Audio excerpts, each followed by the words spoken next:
say, ladies and gentlemen, that champions rise to the occasion. They play hurt. They play down. They play bro. Lonzo, how you feeling, buddy? You look like crap. In the most loving way possible. You look terrible. I don't know that that's even if you can say those terms that way. I'm good. I'm good. I've been worse. You've also been better. That's true.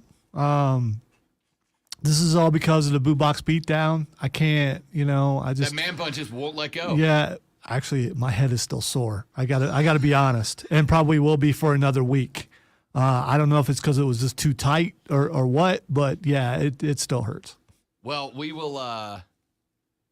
I think all the rest of the punishments are relatively easy for you moving forward for the most part. No, there's one that my wife is not happy about because she didn't know it was in the box, and I may not be able to go home. Were you getting approval from what you were allowed to do? I forgot to mention one.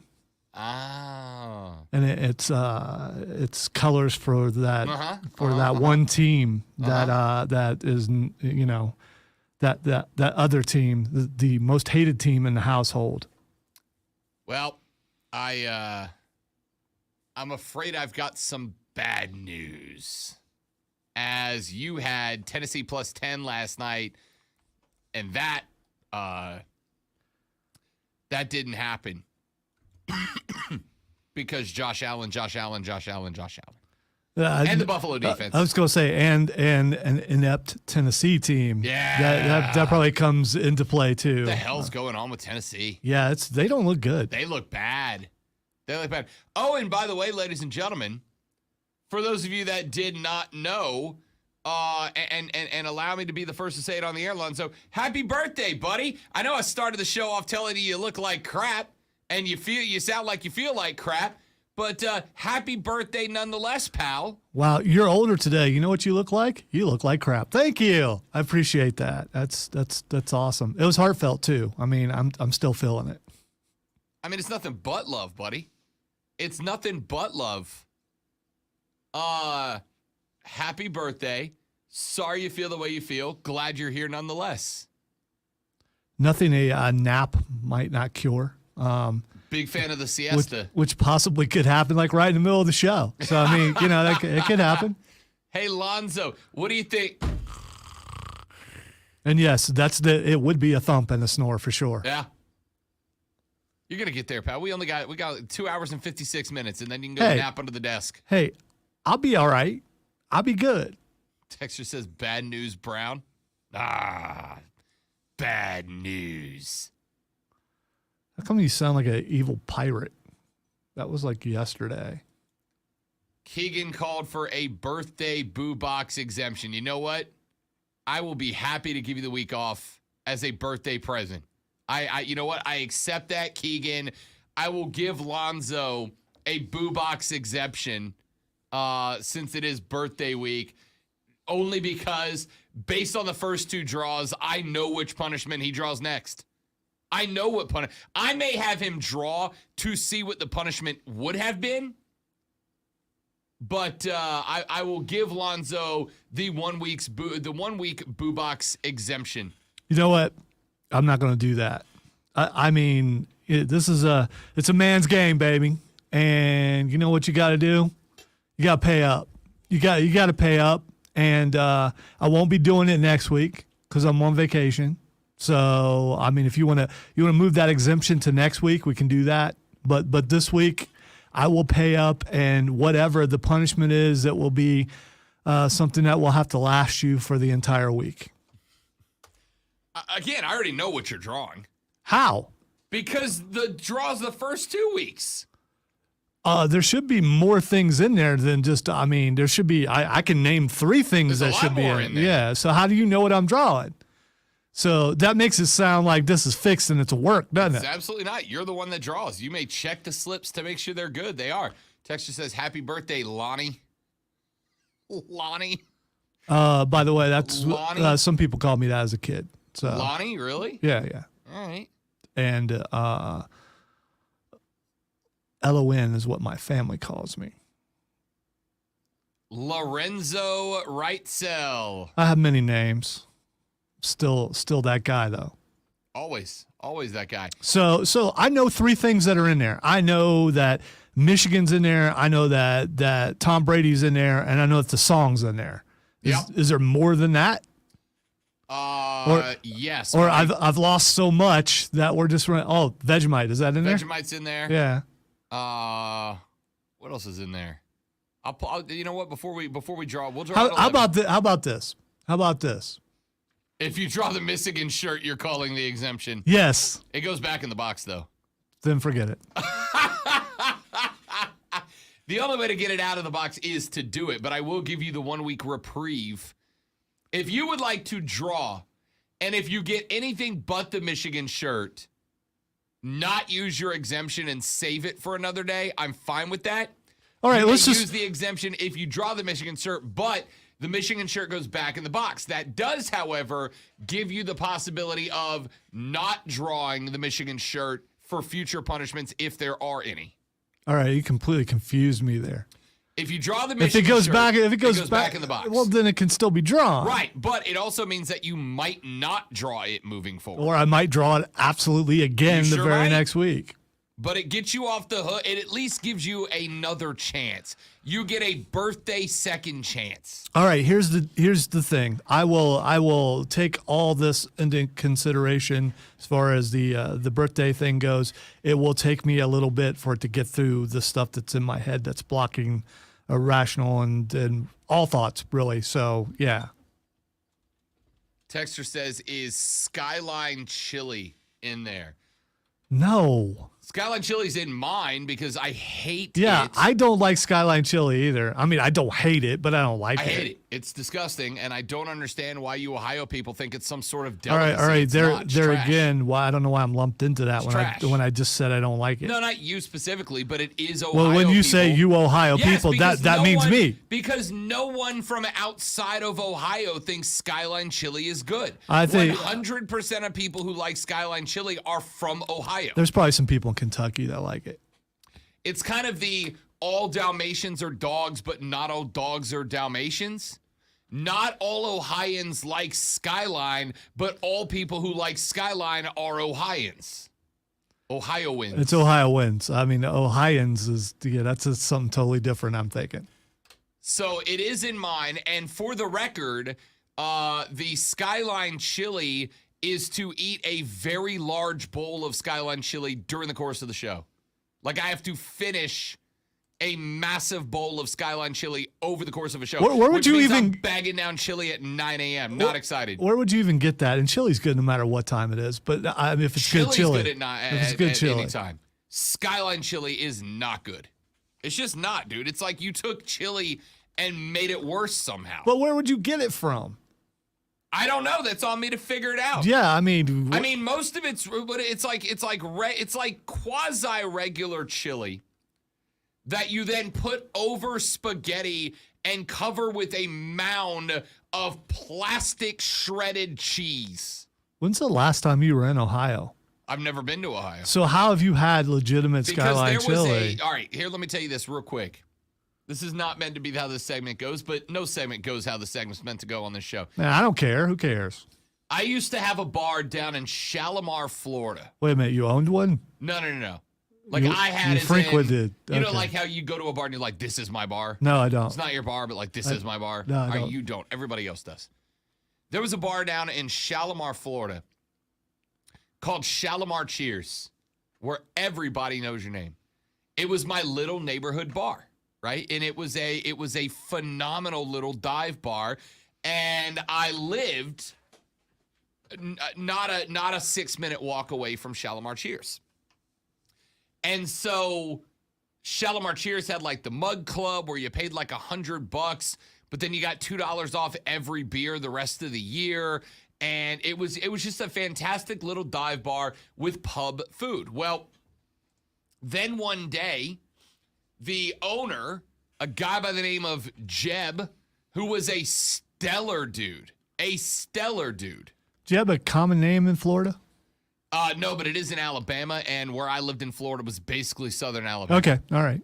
So Jeb owned Shalimar Cheers. For a while at Shalimar Cheers, when Jeb ran the joint, you could get. I got. Is Jeb short for Jebediah? I have no idea. I'm assuming so, but Okay. I don't know. All right. I'll stop. I don't care. So Jeb owned the joint, and it was just bar food, right? And for a while at Shalimar Cheers, you could get the RB3, which was a triple bacon cheeseburger named after me. It was on their menu. Love this bar.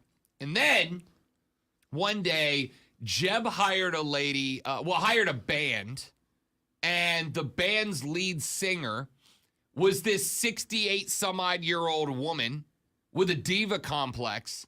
And I'm not taking the entire state down for her, Zoe, but she was an Ohioan.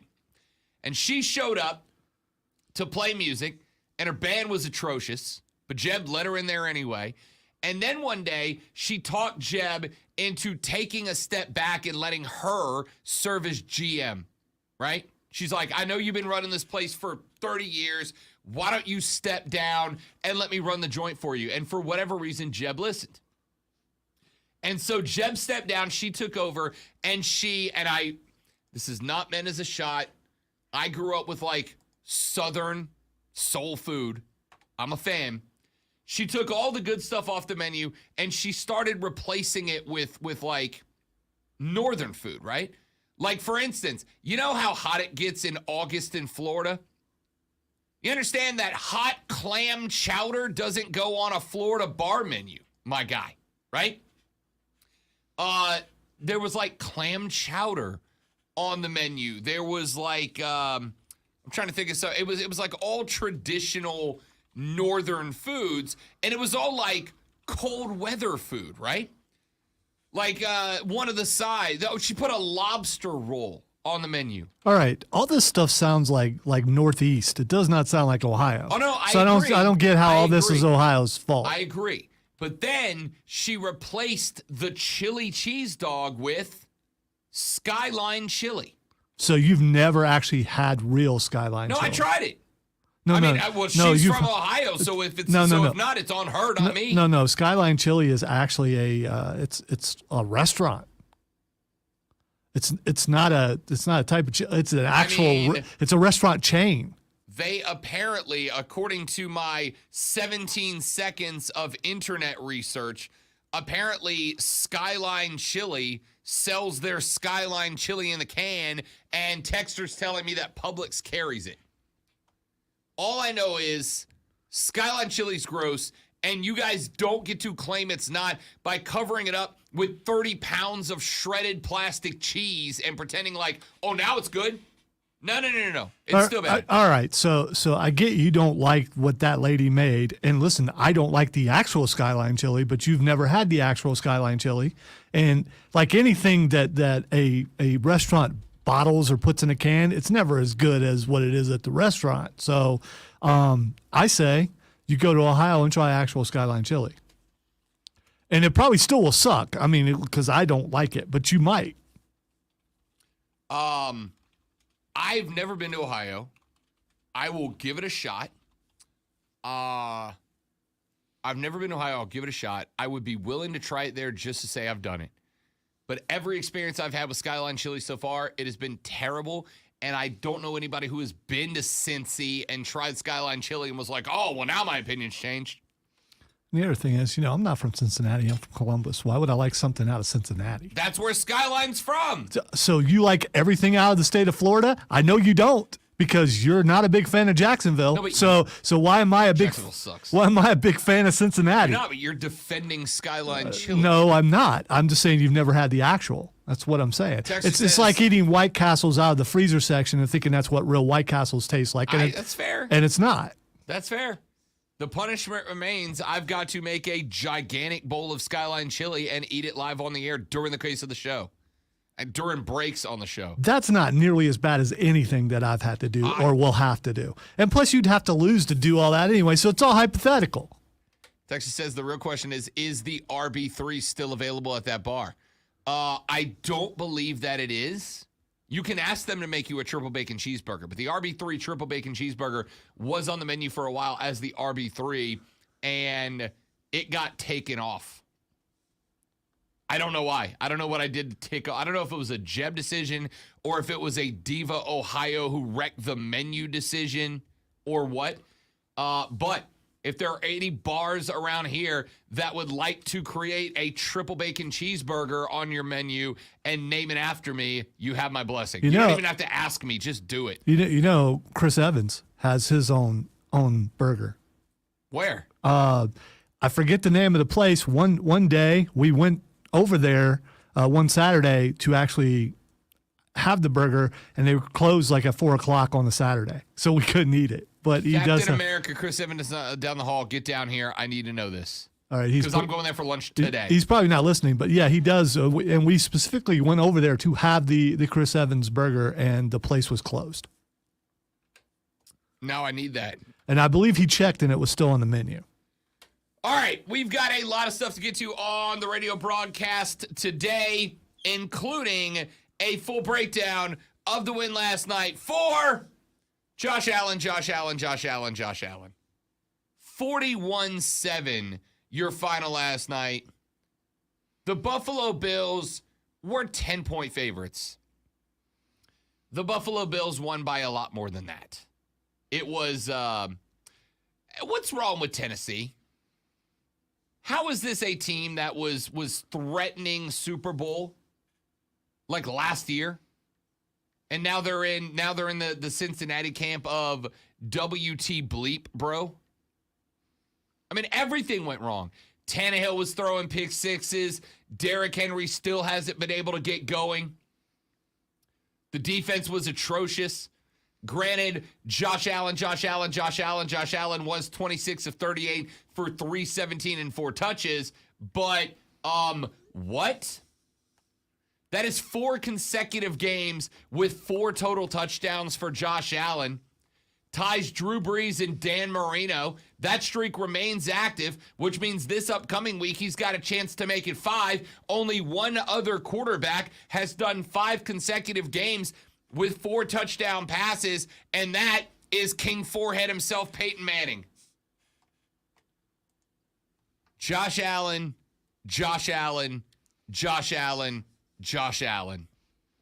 Texter said Chris's burger is called the Bad Actor Burger. It's not what it's called. It is now. No, it's not. It is now. I believe it's the Chris Evans burger, if I recall. I need the details, but it is now the...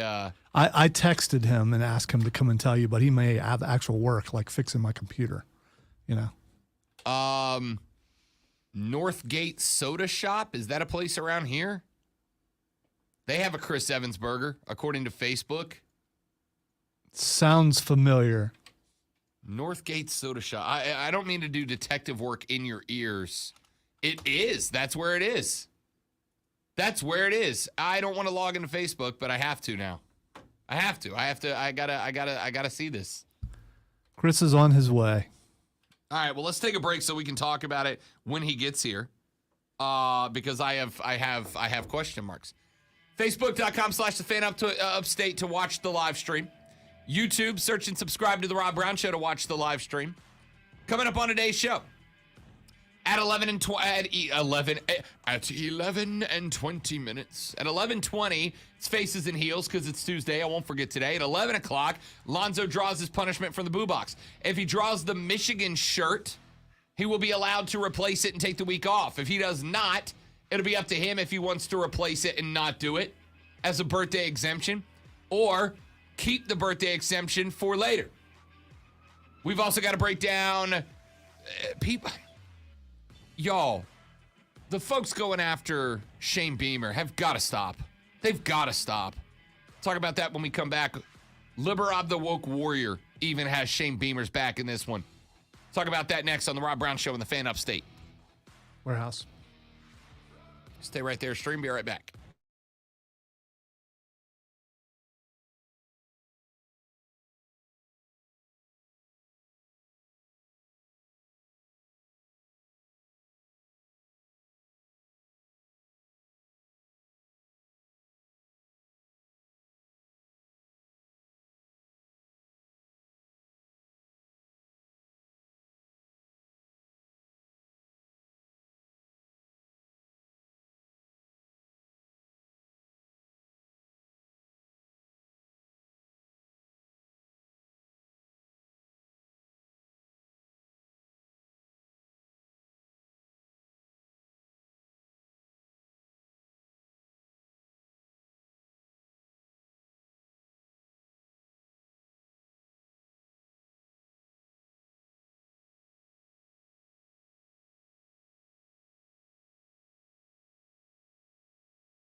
I don't know. Is that? I mean, I'm sure it's a cool thing to have a sandwich named after you, but is that a goal as a as a radio or TV person to have, a meal or something named after you?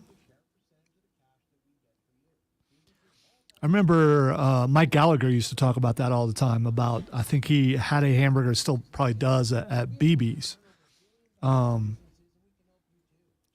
I'm not. By the way, I'm not asking for a sandwich named after me. I'm curious. You made it when you got a burger named after you. That's what I'm asking.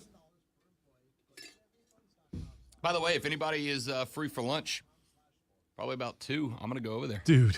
Dead serious. It's a small place. Be careful what you're going to do. On the stream. Yeah. I mean, you might be boosting their sales a big time. VIP streamers. If anybody wants to go to the soda shop today, you might be parking out back in the grass. I'm just saying that's where we had to park. But sorry with me, I don't care.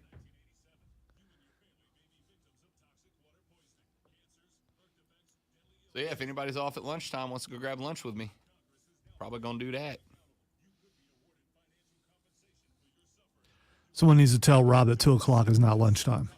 2:00 is lunchtime. No, 2:00 is not 2 lunchtime. o'clock is lunchtime, and 9 o'clock is dinner time for me. Yeah, 2:00 would be the equivalent.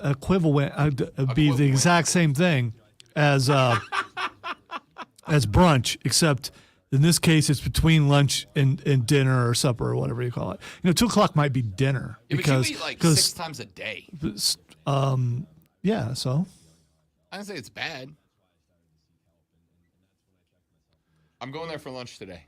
Okay. I found it. So You wanna go? it's in between. I'm going for lunch. It's in. Check their hours, because when we tried to go. Yeah, that's what I told him. What's it called? Was it Northgate? Yeah, soda shop, yeah. And it has changed management since this all happened. But I'm happy to talk with you about it. Tuesday open from 11 to 8. Okay. There we Yeah, I'm go. going there. So the meal, if you're eating a meal in between lunch and supper, what's it called? He calls it lunch. 2:00 is not lunch. That's not. It's a really late lunch. I have heard of it referred to as dinner. No, I Linner, don't like that term. Linner is when you have dinner food for lunch. What? Like way. Like brunch is breakfast and lunch right in the middle. Linner is dinner and lunch right in the middle. But brunch, I think, is more of a temporal statement than the food that you're eating. See, but I also don't separate dinner and supper. It's just that's the last meal of the day is dinner. Exactly. I've never gotten the word supper. Like it's just dinner. Just have dinner. Now our off-the-air conversation is the difference between supper and dinner. Having the big discussions on the show today. What is the difference between supper and dinner? Like I from what I understand, and Chris Evans, Captain America down the hall's in here now with us too. Supper's a Southern thing, and it's like the last meal of the day, but dinner is before. So you have dinner and then you have supper? Is that, I don't understand. It's interesting. I don't know about it being uniquely Southern. I've lived my whole life in the South so far anyway, but my heritage goes back to the Midwest. So I don't really have a lot of that Southern culture necessarily, but my grandparents owned a bed and breakfast for a while on the South Carolina coast, and they had midday supper. What you would call lunch, they referred to as midday dinner. I'm sorry, it was midday dinner, and then supper was the evening meal. Merriam-Webster says, dinner and supper are both used to refer to the main meal of the day, and especially when that meal is eaten in the evening. Supper is used especially when the meal is an informal one eaten at home, while dinner tends to be the term chosen when the meal is more formal. Oh, so dinner is what you eat, supper is what me and Right, Chris us eat. 1%ers, Yeah, okay, all right. every I meal's get it formal now. with us, right? All right, yeah. You know, I have the butler come out with the silver platter and the big, Where's big that serving dome on top of it. What's that school thing you went to learn how to do all that? Cotillion. Cotillion. Did you Okay. do Cotillion? I did not do cotillion, but I knew a lot of people who did. Yeah, I did Cotillion. Yeah, he couldn't afford it. That's why you had dinner and not I supper. didn't care. Yeah, You yeah, there we go. poors. Yeah, that's us. But see, that's why we would have had midday dinner, because it was a more formal setting for the guests. It's just dinner, guys. It's just dinner. Dinner. But The see, I last think it's meal of the day is interesting- dinner. I think it's interesting how you are using dinner as the less formal you would think of supper as more formal and dinner as less formal. I think, given the way that you're using. If the I'm word. sitting on the couch eating a Red Baron pizza, or if I'm sitting in a 5-star steakhouse, I'm eating dinner. Thank you. Lad is thinking exactly the way I was thinking that Rob is a hobbit. I was already thinking that. You eat all the time. Yeah, I do. You eat more. You eat second and third breakfast. I eat smaller meals though. Right. I don't eat full blown. Yeah, right, but I do. you were like legit. I'm not even kidding. I eat once a day.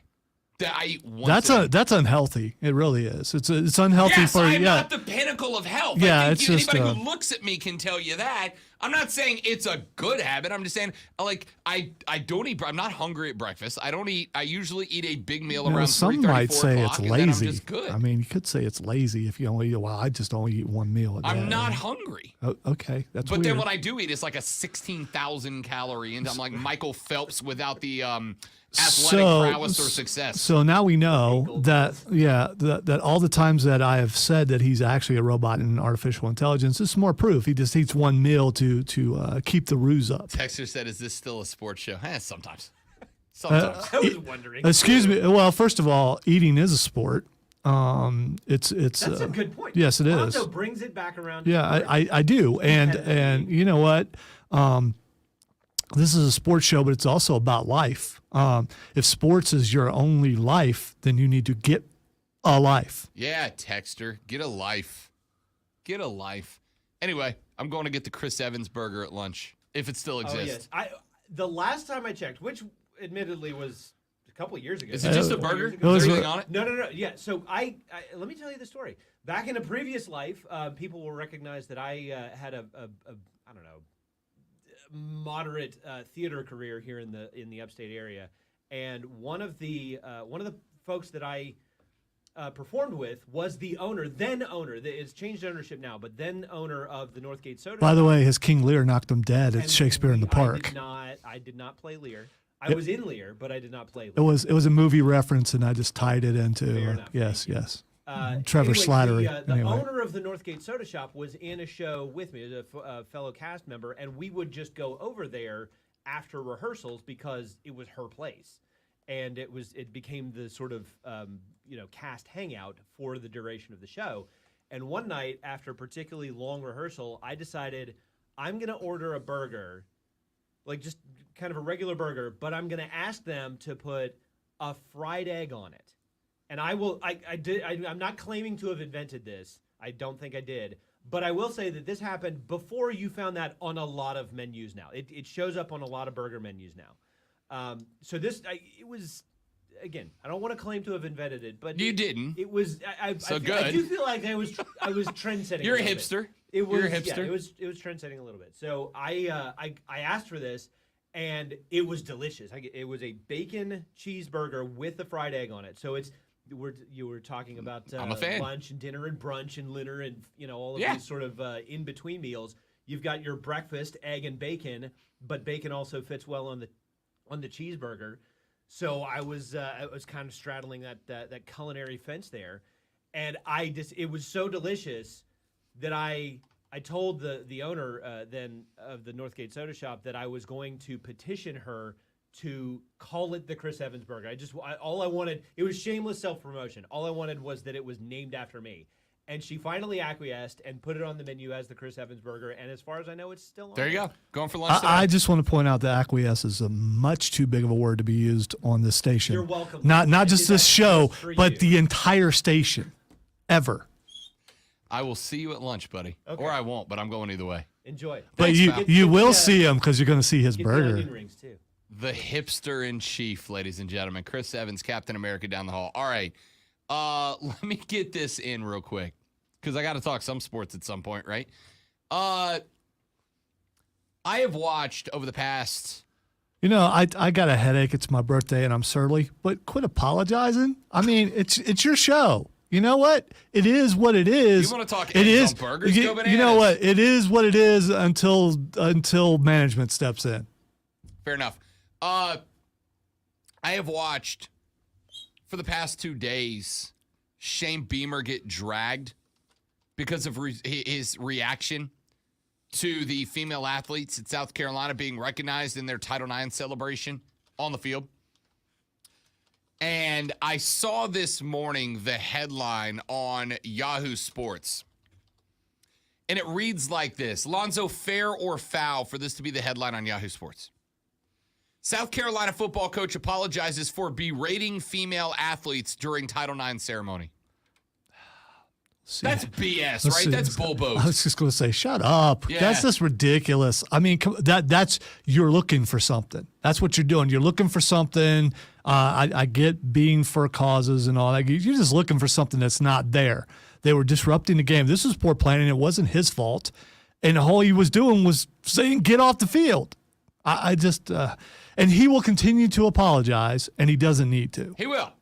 And I'll tell you, it feels to me like he'll continue to apologize because he's a good dude, right? I'm not saying he's a good football coach.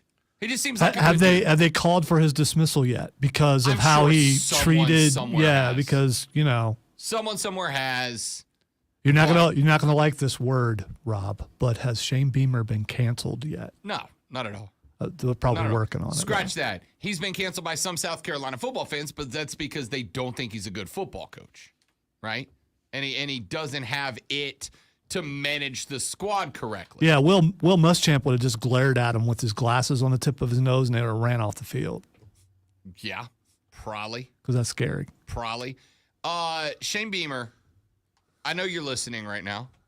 Like, I know you're listening right now. I know you're there. Shane-O, no need to apologize, buddy. Right? Ray Tanner came out. Ray was like, he didn't know what was going on. He didn't know what was happening. And why would he, right? Like, you're not going to go to the head coach and be like, hey, coach, here's our game day ops script. Here's who we're honoring. Here's what we're talking about. Here's the type of plane that's coming by in the flyover. And here is here's the dignitaries that will be on hand. Shane Beamer needs to know what recruits are there, what personnel are out, and the score of the game. All right? You're not going to bug him with like, all right, coach, at the end of the first quarter, we're going to do this celebration and this. South Carolina brought out Lonzo from the number I read, and I don't know if this number's correct, but it looked right on TV, 215 student athletes onto the field. There were a lot. That's a lot. Yeah, there were. 215 student athletes. They invited every female athlete from the University of South Carolina. And let me just say, that's awesome. I think that's great. To give them the recognition in front of the biggest audience that will be assembled on that campus for the entire year, to give them, the female student athletes, recognition in front of the entire arena is great. Do it at halftime. Shorten the band performance by a song. Do it during the band performance. That was a great concept. But to have 215 students out on the field and think that you are going to get them all on, recognized, discussed, and all off the field in 3 minutes is not realistic, right?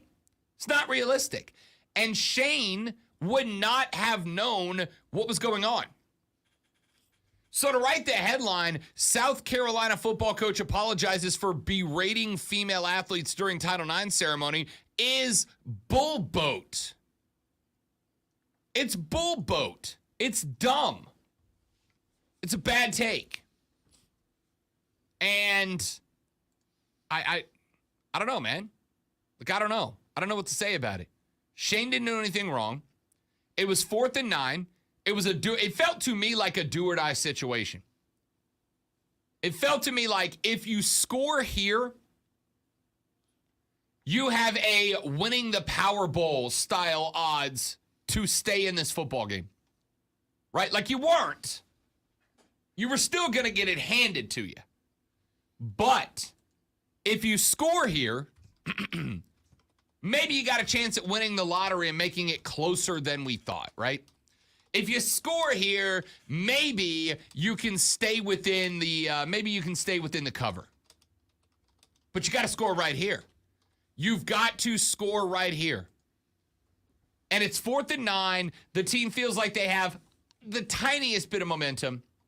They get lined up. They show their formation. The play calls in. Spence has got it down. He's at the line. And then they're like, yo, hold up. We still got 70 student athletes we got to get off the field. That's on the university. And yes, it was a bad look.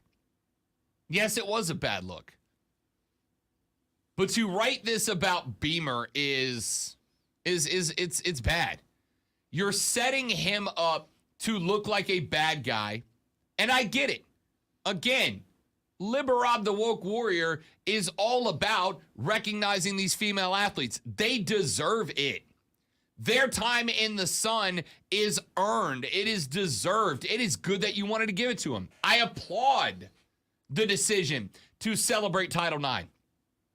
I applaud the decision to honor those athletes. I applaud all of that. I think you should have organized it better. I think you could have orchestrated it better. But the biggest heel in this whole scenario is the guy who wrote the headline berating, or gal who wrote the headline, Shane Beamer was berating female athletes. All right. Cool. Anyway. 844-FAN phone, 844-326-3663.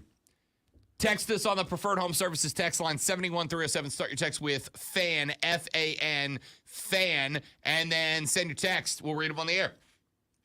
Texter said, I feel bad for my bad actor burger comment. I was talking about the actual Chris Evans. This is the actual Chris Evans. What are you talking about? It's the most famous Chris Evans. Texter says, Mark called you guys out yesterday for your, quote, silly trophy, end quote. Oh, the one that said we had the best show in the state last year? That one? That's all right. It's all right. If Mark doesn't like the silly trophy, he can bring me the one that he has, and I will take it home. I'll send him an email and ask him that if he doesn't like silly trophies, that, since my name is on the one that he has, I've got some mantle space at home. Not a lot, but I got a little bit. So shoot, mine's sitting dead center, the only thing on the wall in the studio at the house. Are you kidding me? Proud as hell of that thing, man. I want another one. Now the red sequin jacket is calling. We're taking the texter's word for it. Mark would never say something like that, would he?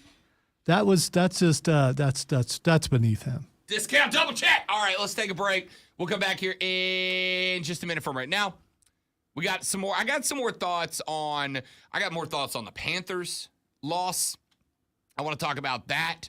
I don't think the more we thought about it, and we recorded obviously our reaction pod, which you can get on the Views from Mint Street podcast, available where major podcasts are found.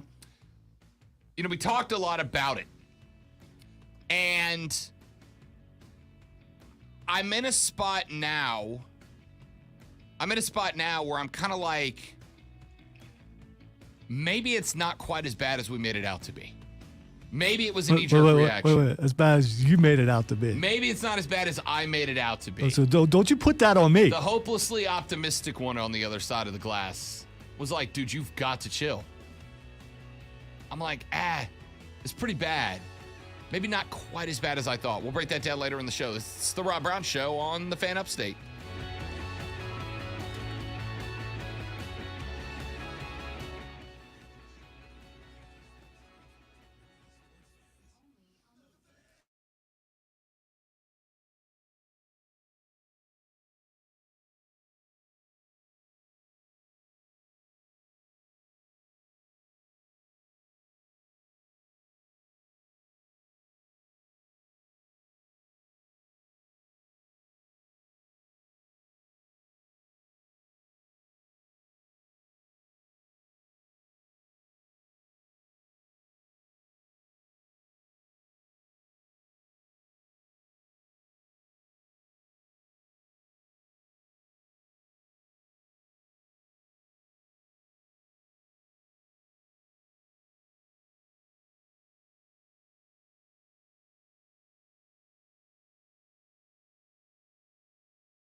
All right, my dudes and dudettes.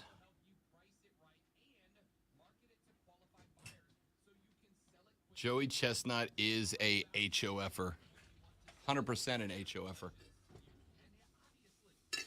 Imagine being the GOAT at eating.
All right, do I push send? Do I push send? I mean, I ain't your boss, Alonzo. I know. I push send. You don't know what I wrote, though. So. I don't. I'm not involved in that situation. Oh, you instigated it by reading the text. Get the boat. I would say that makes you involved in it. Don't you? No, So nope. I mean, yeah. Nope. Don't you put that gree on me, Ricky Bobby. All I said was a texter said you said the Star Award was a silly little trophy. I said I'm willing to give the one that you and I won together a brand new home. That's all I said.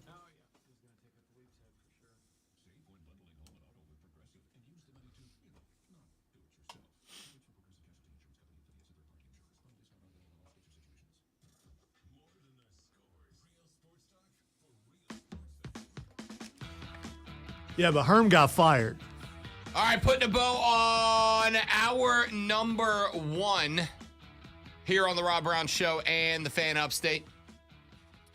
You know, where is the line for the Panthers? They are 0-2. But they're 0-2 by a combined, what, 5 points? And they are 0-2 by a combined 56 and 58-yard field goal. Couple long ones. They were not normal field goals, for sure. I agree. The problem, however, is that there were a number of miscues that I think allowed the Browns and the Giants to be in the positions to kick them. Botched snaps, not creative play calling, right? Like, I think that's one of the things that we've had a difference when we talk about Christian McCaffrey.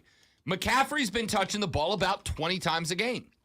That's about the max that I'm comfortable with him touching the ball, right? You're going to run 50 to 60, high-end 60 to 70 plays per game. I think McCaffrey should not touch the ball more than 20% of the snaps at the absolute maximum. Really closer to 15% of the snaps, like 20 out of 60. Should go to Christian McCaffrey. But at the same time, I think if you're going to get the ball in his hands, it should not be handed off to McCaffrey off tackle every time, right? Be creative. You have got one of the most unique skill set players in the National Football League. and you're just using him as a standard running back. It's not creative. I watch what the Rams do. I watch what Sean McVay does. I watch what Liam Cohen does with Cooper Kupp. And I'm like, you should be doing that. That should be what CMC is for the Panthers, right? Go back and watch the Rams offense from the last 2 years with Cooper Kupp. Now, yes, I understand. Before you hit me with, Rob, you're so dumb. Cooper's a wide receiver and McCaffrey's a running back. I understand. But watch how they utilize Cooper Kupp. Watch the creativity they have with Cooper Kupp. Go back and watch some of the spots where Coop's lined up in a slot and they run multiple routes in the direction of Cooper Kupp just to give him an opposite direction run so that Cooper Kupp can go against the flow of the defense and read the zone that he's running across instead of with, right? Go watch those games and the creativity they have with Cooper Kupp and tell me why we're not doing the same thing with Christian McCaffrey. You want to run off tackle, give it to Chuba Hubbard. That's what he does. That's his thing. There's no creativity. There's no spark to that offense. It's like they're just, I've seen the criticism. And by the way, Lonzo and I are going to be recording another episode of the Views from Mid Street podcast today, which will drop tomorrow. I have seen the criticism of Baker Mayfield. Oh, it's average, it's standard. I'm like, yeah, but you're effectively running a set traditional NFL offense with him. He's not a drop back and be a pocket passer quarterback. There's a lack of creativity, and I think that lack of creativity is evident. And when I've got Baker and CMC, and by the way, the lack of creativity allows defensive backs and linebackers to cover up Robbie and DJ, and it makes them less efficient as well. Give me some creativity. Give me some ingenuity. Use the talent that you have to break things open and change the way defenses look at you. Because you haven't yet. And I think that's my biggest criticism. Panthers fans, what's your thought? 844-FAN phone, 844-FANFONE, 844-326-3663. Text us on the Preferred Home Services text line at 71307. Start your text with FAN. We're back after this for hour 2 of the Rob Brown Show on the Fan Upstate.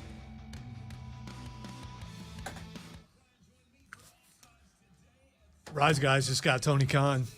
Really? Yes.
Haven't received a text response, which means I may get that email.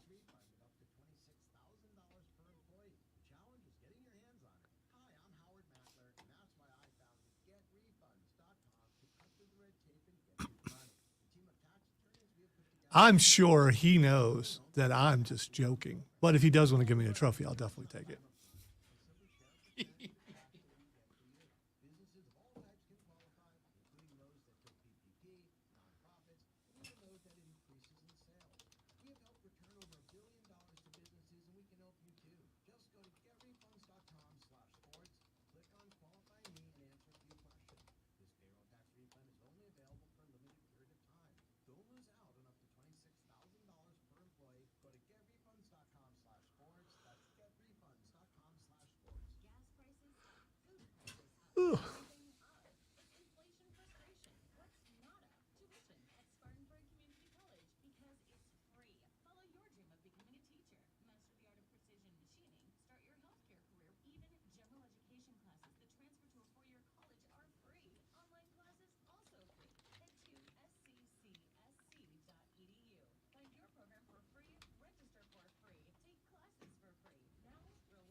So I told you I haven't watched all of Raw, but I saw something that happened in the main event. I don't know if you saw something that happened in the main event.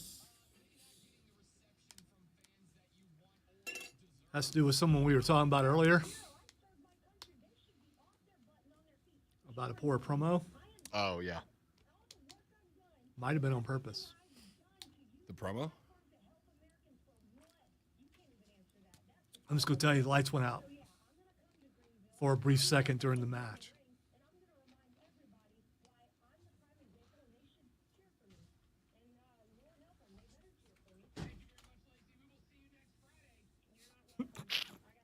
You're wrong, Steven.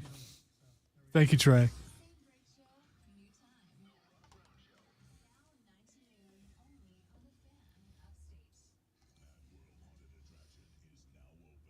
Did you see the two things I sent you on Twitter? Yeah, the little kid was hilarious. No. Just a few minutes ago.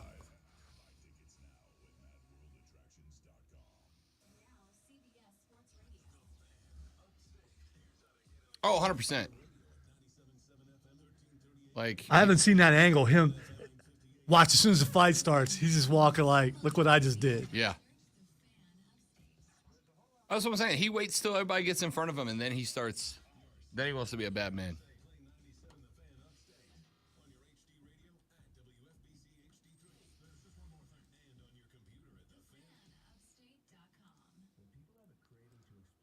Hey, look at this. No, I just sent it to you.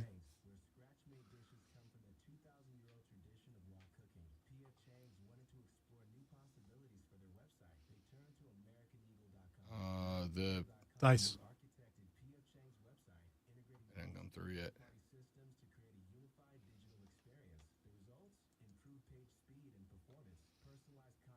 It's pretty wicked.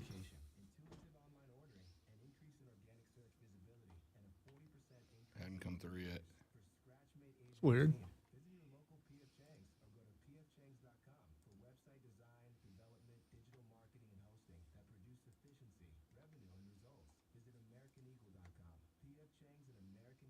Oh, I just saw what you were talking about.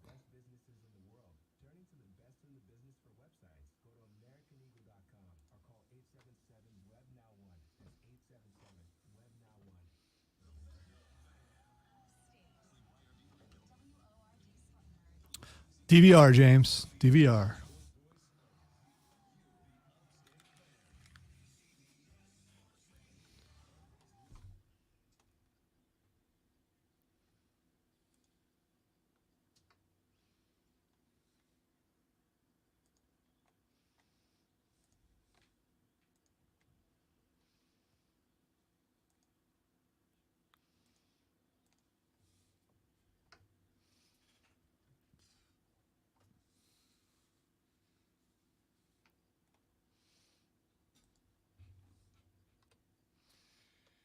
And away we go. Our numero dos of the Rob Brown Show starts right now. This is the Fan Upstate. Welcome back, ladies and gentlemen. Rob Brown, the great one, Lonzo, celebrating the old birthday today. He is 27 years old today, ladies and gentlemen.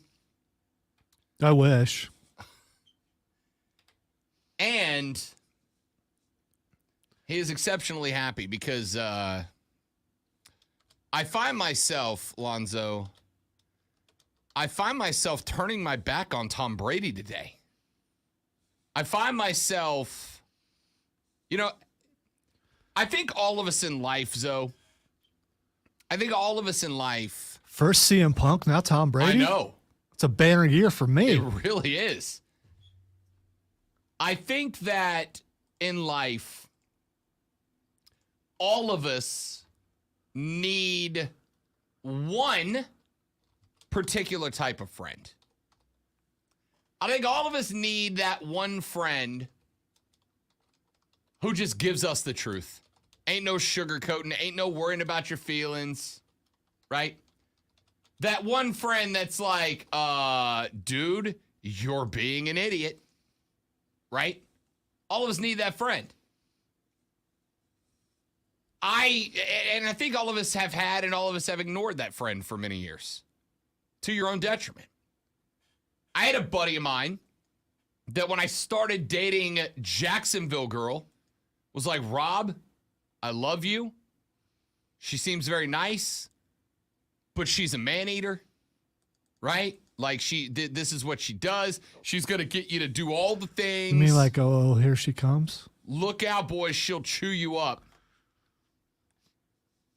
She'll do all the things. She'll get you to do all the things. And the minute that you're not useful to her, the minute somebody else comes along, you're out. And I was like, dude, you're just jealous because she's hot, bro. You're just jealous because she's hot. And then turned out that dude was exactly correct.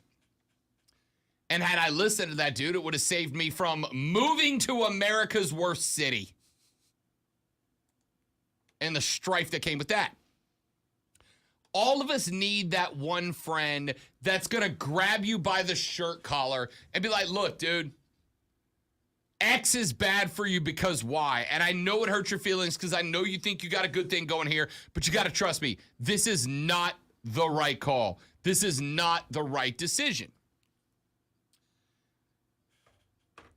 Every lady, love our lady listeners, every lady has that one friend that's like, girl, I love you, but that dress looks terrible on you. That man's no good for you. That job, that's just the boss trying to get under your pantaloons, et cetera, et cetera. And I think a lot of us ignore that guy, but we all need that friend in our life. And I have to tell you, I think I've been ignoring that friend about Tom Brady, right? Alonzo's been trying to be that friend for me about my love for Tom Brady.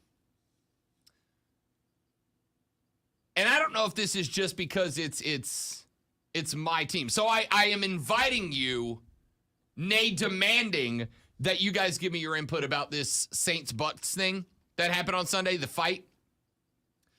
Because Zoe just sent me a video from the bench angle of this fight. Yesterday, Tom Brady on his podcast, because every white guy's got a podcast now. You have to. It's standard. Tom Brady on his podcast said, oh, I lost my composure and I got hot-headed and, I shouldn't have went down there to complain about a call. If I wouldn't have went down to complain about the call, this would have happened. And I'm like, correct. The angle of the video that Lonzo sent me, in fact, I'll go ahead and I will pull it up on the stream at facebook.com/thefanupstate, on YouTube by searching and subscribing to The Rob Brown Show. I'm going to share this video on the screen because I want y'all's opinion on it. And if you want to see this angle before you make your opinion, I think you should. Facebook.com/thefanupstate, Twitter.com/thefanupstate, or go to the YouTubes and subscribe to The Rob Brown Show and you can see the video there. So what happened was, Brady threw an out route out to the right-hand side. Marshawn Lattimore was out there in coverage. The ball was deflected. Brady thought there should be a pass interference against Marshawn Lattimore. He ran down the field to get into the face of the official. Because if Brady doesn't get the call, he loses his mind. When he got down to the other end of the field, he starts complaining, and Marshawn Lattimore was walking past him, right? I'm watching the video. Marshawn is not even looking at Tom Brady. He's looking at Leonard Fournette, and he's actually walking past Fournette, and he's looking back towards the original line of scrimmage. Brady very clearly says something to Marshawn. Marshawn turns around to chirp back at Brady. When Marshawn turns around to chirp back at Brady, right? And again, the video's rolling. If you want to come confirm, because I know I'm going to get you're biased, Rob Brown, because you're a Saints fan. I am breaking down the video as I see it. Stop me when I'm wrong. Lattimore's looking back at the line of scrimmage. Brady chirps at Marshawn. Marshawn turns back around to smack talk back at Brady.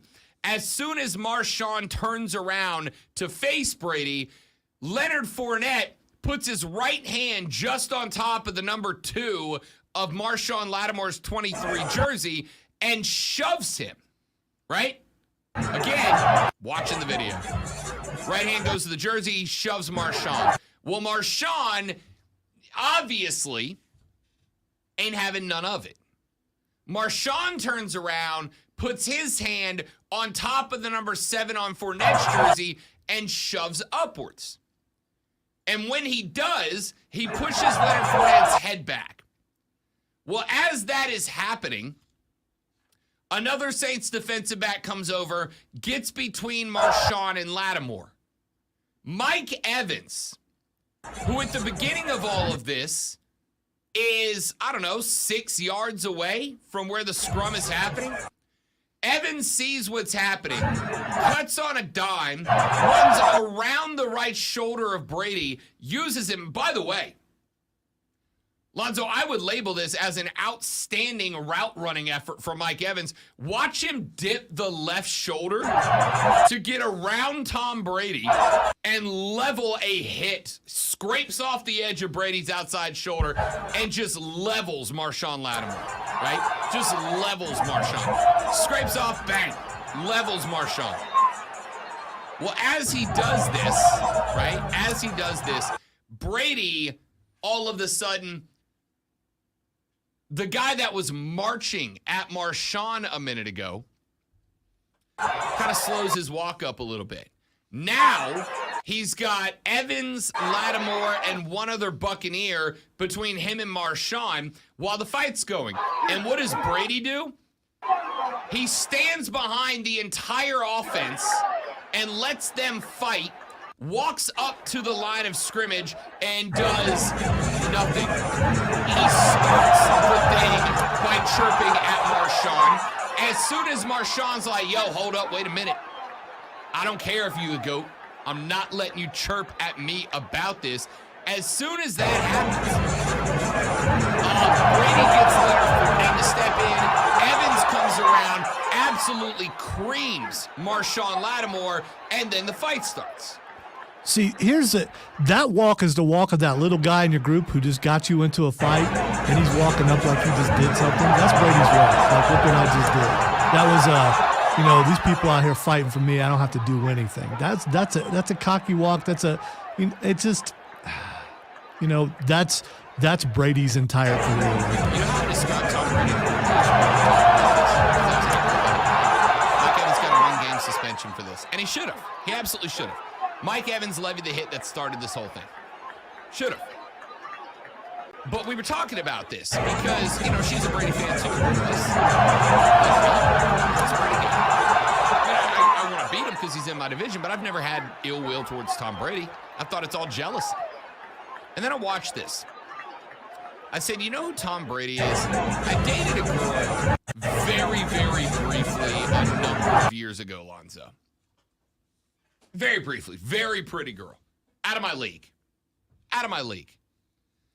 And we went on like 2 dates Because on the second date, we were at a bar in Destin called AJ's. AJ's is a very popular music venue on the Destin Harbor. And it's a big bar, but it's a bar that skews towards the younger crowd at night, right? They do like 30 minutes of a contemporary rock and roll band and then 30 minutes of a DJ hitting the booty breaks. It's a very younger skewed bar. I was a younger man. Anyway, we're at AJ's and we're at the bar and a guy walks up and he asks if he can buy the girl I'm on a date with a drink. Which, fine. Like, I wasn't like up in her business, so he wouldn't have known, right? And the standard reaction in that situation is for the woman to go, I appreciate it. I'm with this guy over here, but thank you. Or if you don't want the drink, I appreciate it, but no thank you. Or screw off. No, I don't care. Just say no. Instead, what she does is she taps me on the shoulder and she's like, this guy's hitting on me. So I turn around and I'm like, hey, man, no worries. She's with me. And the guy's like, for now. Which, all right, dude, like, cool. You showed off. You showed off, tank top. I get it, tank top. You're bigger and badder than me. Cool. She looks at me. She looks at him. She looks back at me and she goes, are you just going to let him get away with that? I'm like, what? She's like, you need to kick his ass. I'm like, no, I don't. No, I don't. No one's rear end needs to be kicked this evening. And then she literally started telling the guy how I was going to beat him up. Spoiler alert, he would have killed me, right? Would have killed me. But she's like, oh, yeah, he's going to beat you. All right. That's Tom Brady. Tom Brady, because what would have happened if me and that dude fought? What would have happened? She would have ran around to the other side of the table, watched the fight like she didn't instigate it. Me and that guy would have got kicked out of the bar and sent to jail, and she would have stayed there and took a drink from another dude, right? That's Brady. That's Brady. And I know it's Brady because Brady started the smack talk with Marshawn. Then Brady let everybody else on his offense jump in front of him. And what did he do? Slowly stroll across the field like there was a cup of coffee cooling off on the counter. He wasn't really in a hurry to get there. I just thought about it. You know who he is? In some ways, he's Roman Reigns. Mm-hmm. And the bloodline's out there whipping everybody's butt, and he's just walking across like, look, I don't even have to do anything. Yeah. He's the chick who starts the fight and then immediately disappears when the fight happens, right? And I know that that is the case because there's another video that came out from this game. The other video was Mike Evans on the sideline.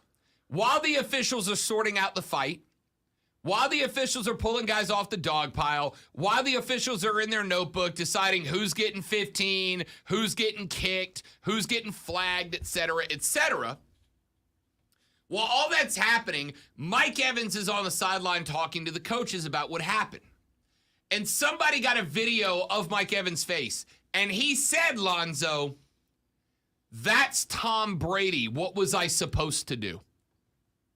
You can lip read it. That's Tom Brady. What was I supposed to do? I know what you're not supposed to do. You're not supposed to fly across the field, come around a Tom Brady screen, and level a Mike Ditka-style linebacker hit on the bad guy. You're not supposed to do that. I know that for a fact. Who's the real villain here, though? I mean, yeah, Mike Evans, he cheap shot it. He for sure did. But who's the real villain here? Mike Evans is the bad guy here. Is he? Yeah, Mike Evans is the bad guy. Tom Brady's not a good guy, just so we're clear. Tom Brady's not a good guy. Brady chirped at Marshawn, but here's the thing. If you are going to chirp at a guy, don't have the other guys fight your fight when they chirp back, right? And you know who Marshawn is. You've played Marshawn 3 years in a row, and he's beat you every time until today.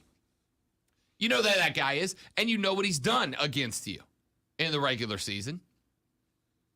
So Tom Brady chirping at Marshawn is the same as the girl in the bar who goes, my boyfriend will kick your butt. He'll beat you up. And then goes, babe, babe, you need to beat that guy up. You sound a lot like Madison. Madison Wongers. I love Madison. She's great. Point is, Brady started it. Then Brady beat out of that thing because he knew Leonard and Mike were going to have his back. And Mike knows it's his job. When Brady runs his mouth and it's time for Brady to get hit in the mouth that he just ran, Mike's like, what am I supposed to do? Not what you did. Not what you did. You know what Mike Evans could have done to solve the whole thing? Grab Brady by the back of the shoulder pads and drag his big ass back to the sideline. Go grab him by the back of the shoulder pads. Come here, 12. That might get you off the team, though, if you do It that. might. But that's what you're supposed to do. Grab his big lanky behind by the shoulder pads and drag him. Hey, Tom, Marshawn's cray, dude. Marshawn is nuts. Maybe don't get in that guy's face. Maybe don't go after that guy. Maybe let's not start a fight in a game where we can't pull away from their defense. Maybe don't do that. By the way, explain to me, Lonzo, and I'm asking this as a genuine question because I'm a Saints fan, so maybe I'm a little skewed here. Explain to me why Marshawn Lattimore got tossed from that game. Why did the guy who got blindsided and leveled get ejected from that game? I'm sure they looked at it and said that he instigated it by saying something to Tom Brady because apparently you're not allowed to talk Not to supposed Tom to do Brady. that. If you do that, you get a penalty. Yeah. Look, the refs were bad in that game. They're not the reason the Saints lost. The Saints lost because they threw 3 interceptions. They gave Tom Brady 3 extra possessions. That's why the Saints lost, right? That's it. I've gotten into it with a couple of Saints fans. Look, the Saints lost that game because they threw 3 picks and they gave the GOAT 3 extra possessions. But you didn't have your best defensive player out there anymore, right? You didn't have your best defensive player out there anymore because he got ejected for the crime of getting blindsided by Mike Evans. Like, of course he came up ready to scrap. He just got leveled by a dirty hit. Of course he was ready to go. Lonzo has been that friend for 2 years that's been like, Rob, I know you like him. I know you think he's cute. I know you think he's fun. I know you think he's funny, but he's a jerk. He's arrogant. He's pompous. He's self-important. He's better than you, and he's a jerk. And you need to recognize the red flags of him being a jerk. And the whole time I'm like, you're just jealous. You're just jealous because he likes me and not you. It's just a bad look for Brady, dude. It's just a bad look for Brady. Why are you chirping? Because you didn't get a DPI call you wanted. You know what other quarterback doesn't get a DPI call they want? Every one of them who incompletes a pass. Then you let the rest of your squad ride up to the front line while you casually stroll towards it. Why was he even walking toward the scrum? Was he going to do anything? No. If he was going to do something, he would have already done it. If you're going to throw, freaking throw. Don't wait till your boys show up before you break out the hands, my guy. You want the front row seat to the carnage that you just caused to happen. That's what he did. If you are going to run your mouth, be prepared to get slapped across it, Tom. Or was he walking up there? Yeah, see, that's what you get. You know who I am? It's Tom Brady. What am I supposed to do? Grab him by the shoulder pads and drag his big dumb behind back to the bench so that you, don't start a wholesale brawl in the middle of the game. That'd be my suggestion. Texas says, Rob, miss me with this whole bit. You ride or die with your team regardless, especially your quarterback. And for sure, Tom Brady, your fandom is showing. Dude, I would call TB or anybody else out for jack jawing the bad guys and then letting the entire offense climb in to do the dirty work. That's weak, man. That's weak.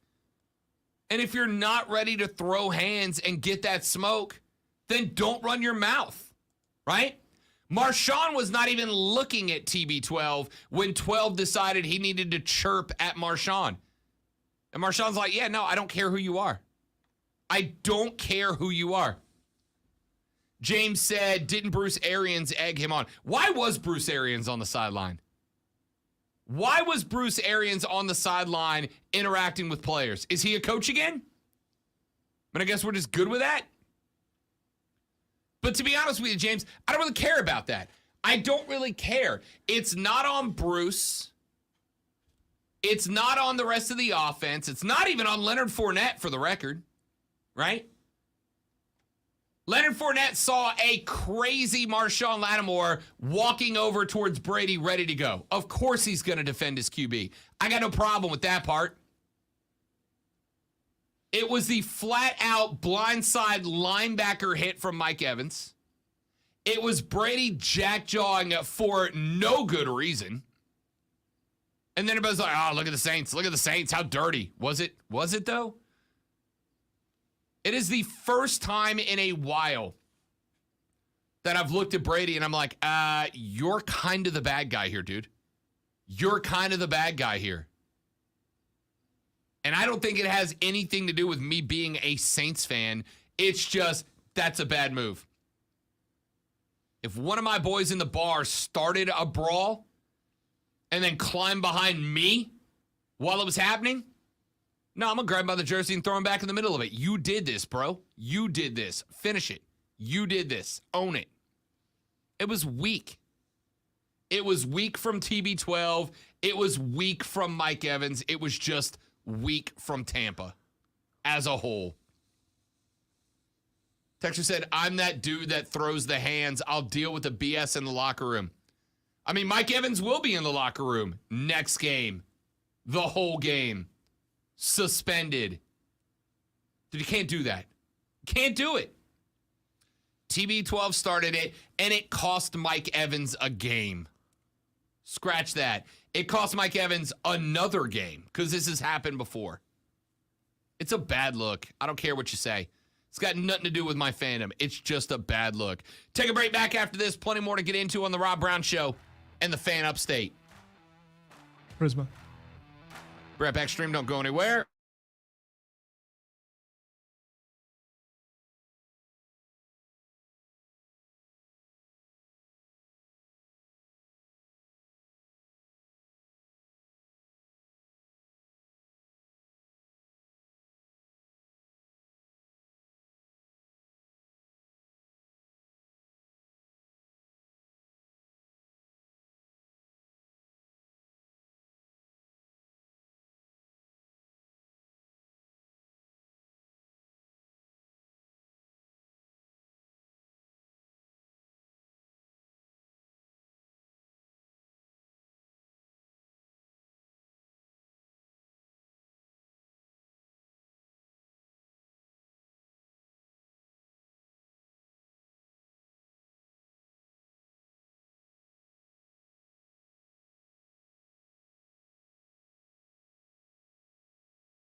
All right, we back.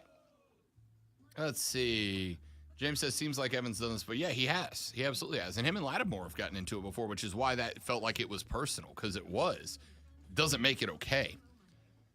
Hey, April, welcome to the show. She said, love this take on TB12. 100% entitlement on Brady's part. So sick of him whining and everyone cowing to his every complaint. Not just whining, but throwing fits on the sidelines, throwing tablets and stuff, and him getting away with it when anybody else does it. They're all immature. Are you not a throw stuff when you get mad guy? No, I paid too much for that stuff. Why would I throw that?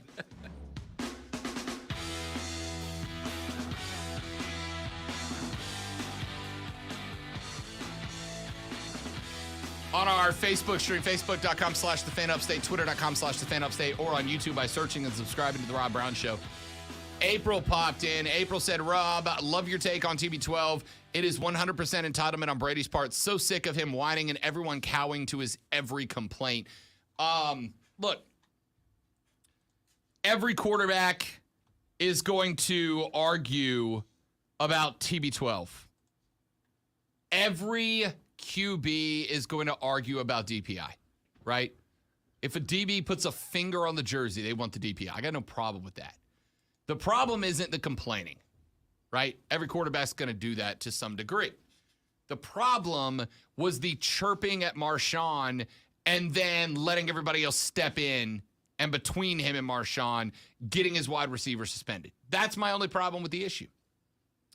By the way, after that show was over yesterday where we talked about it a little bit, I went online because I told you guys like a week ago I'm considering buying a tablet, a writing tablet, right? Like doesn't have a keyboard, you have a stylus and you write on it and everything. I've considered buying one, and I went to go look at how much the Microsoft Surface tablets cost that Brady once a year chunks into the bench like it owes him money. So they're about $780, $800. My man keeps picking them up and launching them into the bench. It's just not a good look. Now, I get it. I am throw my hat when I'm angry guy. Alonzo's seen it. I throw my hat. I'm like Steve Spurrier. I've seen it multiple times. Yeah. Especially while bowling. Yeah. The visor comes off and I throw it. It's because I'm not going to pick up anything of value. He's more accurate with the visor than he is a bowling ball sometimes. 100%. That's why I throw the visor. It's just a bad look. Texture says, if Tom Brady does turn it on and win a Super Bowl on his way out, you can mark that fight as the point that the team gelled together. Hey, look, at the end of the day, you might be right. You might be right. This might be a moment we look back and you go, okay, everybody stepped up and stepped in to protect TB12, and that's the moment the Bucs became the 2022 Buccaneers, and that's all well and good. So what you're saying is that Tom Brady is a mastermind of psychology, and he planned this whole thing to get the team to gel so he can get it back to where they need to get. No, I don't think that's what he's saying. I think what he's saying is this is absolutely a moment where this team came together. Not that Brady did it intentionally, but it happened. Oh, come on. He did it intentionally. I mean, maybe. Man's a genius, right? I'm not saying for the reason that I was sarcastically saying. I'm saying he did the Roman Reigns, acknowledge me, and someone fought for him so he didn't have to. This was his remember the Titans jog to Gettysburg moment, right? Remember the Titans when Denzel takes the team to Gettysburg and he gives them that speech, and then the team gels and comes together and the racial divide is gotten rid of, and now all of a sudden the Titans are the team to beat. It's like it's that moment. It's just that it was going to be Tom getting punched in the face. It's just, all I'm saying is it's not a good look. That's it, right? It's so deeper than that. It's just not a good look. It's not a good look for Mike Evans. It's not a good look for Tom Brady. It's not a good look for the Bucs. But keep in mind, go back to the late 80s, early 90s. The Miami Hurricanes, right? Miami was the crowned king. They were the monarchs of not a great look. They were the G unit, man, before the G unit was cool. And nobody liked Miami, but it didn't matter because they killed you all the time. Sometimes literally it felt like. And Miami, in creating this image, this South Beach gangsta unit, you got a lot of talent because that swag, they wanted to be a part of that. Everybody else in the country hated Miami, but it didn't matter to Miami because they beat you. The problem is that Miami never shook that image, right? Miami still has that image, even though the team hasn't been good in years. They get guys who come down and want to be part of that you feeling, but you create a place where you've got a bunch of individuals trying to play football together and it doesn't work. I don't know if that happens to Tampa or not. All I'm telling you is this, as far as I'm concerned, was an awful look for Tampa Bay. It was an awful look for Tampa Bay. 100% a bad look for Tampa. You know, the only reason why it's not a bigger deal is That's right. I forgot. Sorry. because they won. But you remember we're talking about Mike Evans. I forgot last year, or no, sorry, 2 years ago, Jameis, when he was a Buccaneer, after an incomplete pass, remember, Zoe, Jameis came over and he tugged on the ear hole of Marshawn Lattimore. Marshawn Lattimore turned around, pushed Jameis. Mike Evans came over and nailed Marshawn Lattimore in the back and wrecked him. And I think he caught a suspension for that too, which I'm sure is why the NFL levied this suspension. If it was anybody else, if it was Chris Godwin, they probably don't suspend him. But because Mike has done this and blindsided not just another player, but literally Marshawn Lattimore once before, it's just a bad look for Mike Evans, man. It's like you can't beat him with football, so you're going to blindside the dude again? Because your quarterback again got into his face? Well, they will play each other again this season. Going to be some eyes on that now for sure. Look, Marshawn has over the years pretty much entirely shut down Mike Evans. He has had little to no success against the New Orleans Saints over the years. Let's see, Tampa Bay receiving. Mike had 3 grabs for 61 on 4 targets, and that is the best yardage game he's had against the Saints in 3 years. So the frustration's there. But again, it's just a bad look on Brady. It's a bad look on Brady. It's a bad look on the Bucs. It's just a bad look. By the way, that texter that was defending Tom just texted in and said, for the record, I hate Tom Brady. All right. Let's take a break. We got a bunch more stuff I want to get into on the radio broadcast today. We'll take a look at our top 25 poll. We did that yesterday. We'll break it down a little further here.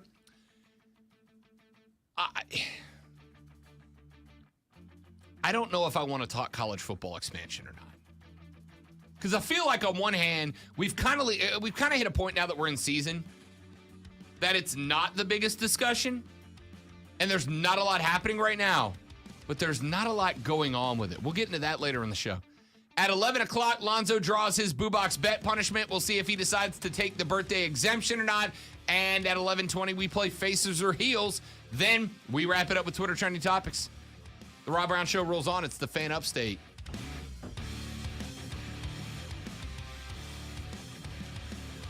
You ain't going to have time to do all that stuff you said.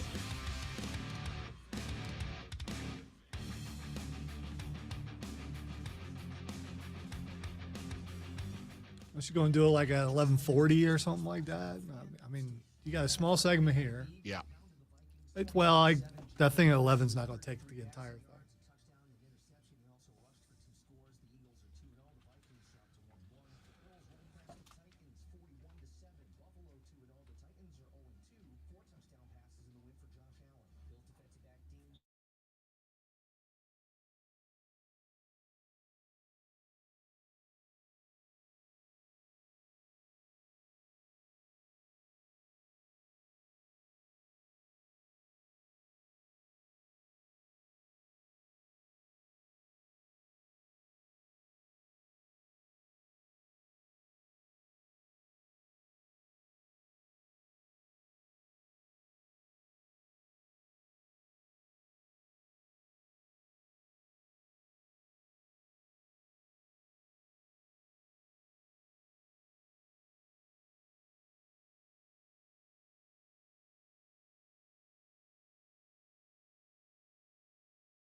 No, we don't sell commission-based products. We're a fiduciary, the highest standard of care for a financial advisor.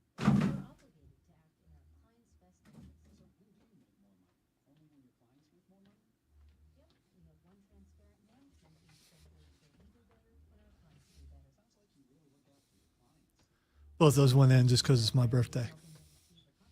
Do what? I said both those shots went in just because it's my birthday. Visit FisherInvestments.com to find out why investors like you switch to us. Fisher Investments, clearly different money management.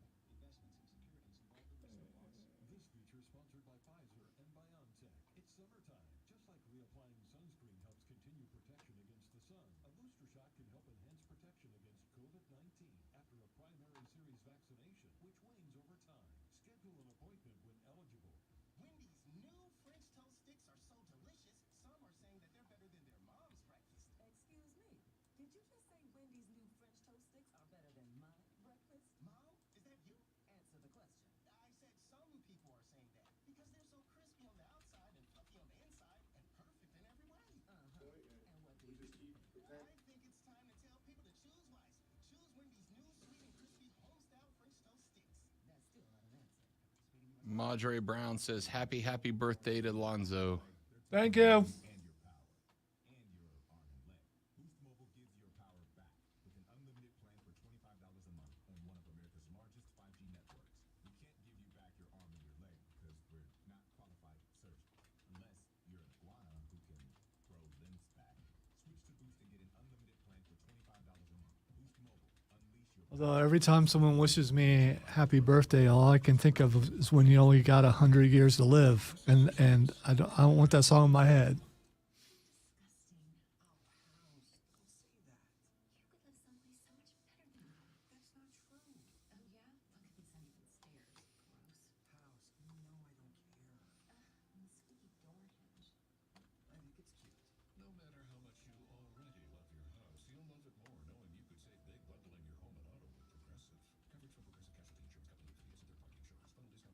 or situations. What's your retirement look like? With Fidelity Income Planning, a dedicated advisor can help you create a flexible income strategy to grow and protect your wealth so you can stop worrying about the future and enjoy whatever comes next. Investment minimums apply. Fidelity Brokerage Services member NYSE SIPC. Oh, look, we're back.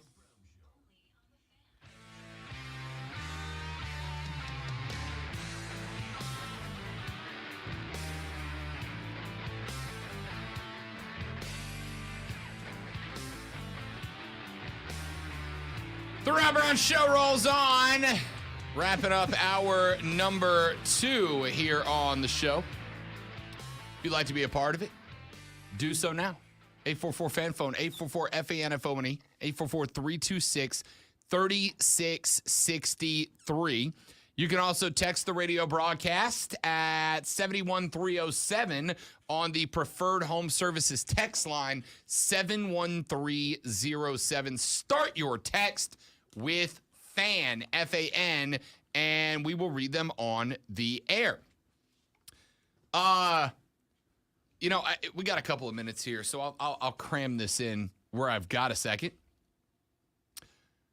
College football expansion. We got the vote not terribly long ago that we are expanding the playoffs. Conference realignment is in that discussion as well. And while nothing seems to be happening right now, right? There's not a lot of talk. We haven't seen a lot of headlines. It's still happening. It's very much still happening. We're not done. The Big 12, a handful of days ago, the Big 12 had kind of a big moment when Big 12 Commissioner Brett Yormark said very clearly that the Big 12 is open for business, and that, quote, going out west is where I would like to go, entering that fourth time zone, end quote. He added that the Big 12's wish list includes, quote, a program that has national recognition, one that competes at the highest level in basketball and football, stands for the right things, is a good cultural fit, end quote. Pac-12 Commissioner George Kliavkoff, asked about Yormark's open for business comment, said, I appreciate that. We haven't decided if we're going shopping there yet or not. End quote. This is not going away, right? The inevitable conclusion to this is super conferences. I've told you I think we're going to end with 3. We're going to have the SEC, the Big Ten, and the EEC, the everybody else conference, right?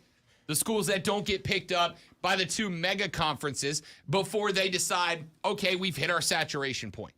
There is a point within the law of diminishing returns that says once you add X, further additions cost you money, not make it. Now, I don't know what that number is for the SEC or the Big Ten. I don't know what that number is. I don't know if that number is 20, 24, 50. I don't know what that number is. What I do know is the Big 12 and the Pac-12 are going to fight with each other to try to pick off some numbers before the SEC or the Big Ten get their hands on it. It's not something that is going to happen now. It is not something that is going to happen immediately. It is something that is going to happen. Both the Pac-12 and the Big 12 have decided to accelerate their discussions with ESPN and Fox about their media rights agreements. The Pac-12 media rights agreements expires in 2024, the Big 12's in 2025.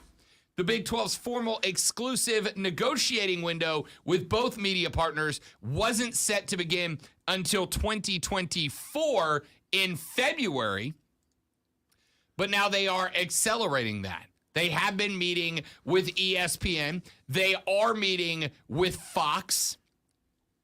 Yormark said that both of those entities had given him the impression that they are ready to begin the negotiations, ready to make a move. Now, the ESPN negotiation is very interesting because ESPN already has the SEC in tow. And if they end up making a fat contract with the Big 12, I genuinely don't know what impact that will have on conference expansion and realignment, right? Does it change the way that the Big 12 approaches this? Does ESPN go to the Big 12 and say, you know, we're good with it, but we're not going to give you SEC money? And does that tempt future or current Big 12 members to join the SEC and does the SEC come and call it anyway, right? We're already under the ESPN umbrella. If we add more firepower with entities that ESPN is very clearly interested in, that's why they're negotiating this. If we add that firepower, does ESPN give us even more money to distribute amongst our member institutions? All is quiet on the Western Front as it stands in the world of conference realignment, but it is not. But it's not. These things are still happening. They're still taking place. I loved his thing of, this is, we're looking for a cultural fit. We're looking for a cultural fit. We're looking for a team that fits it. Dude, when you think Big 12, do you think California? No. And I'm not saying that is bad. I'm not saying it's bad. I'm just telling you that ultimately it's a fun premise to have, right? It's a fun premise to have. It's a fun thought to have that they would be looking for schools that kind of fit the culture. They would be looking for schools that kind of fit the taste of the conference. None of that crap matters, dude. None of that crap matters. The only thing that matters is, do these schools put more money into the pot? And if the answer is yes, then they're a candidate. If the answer is yes, and they are interested in making more money, then they're a candidate. It really is that simple. Now, I see and I hear I see and I hear all of the college football talking heads that are like, oh, yeah, USC doesn't fit the Big Ten. Yeah, they do. Yeah, they do. Because they got a buttload of money. They got a buttload of television eyeballs. And ultimately, that's what the Big Ten was looking for. Some people are making it way more complicated than it needs to be. It's not about anything more than the cash. That's why these things are not only going on, but they're going on so quietly. Here we are.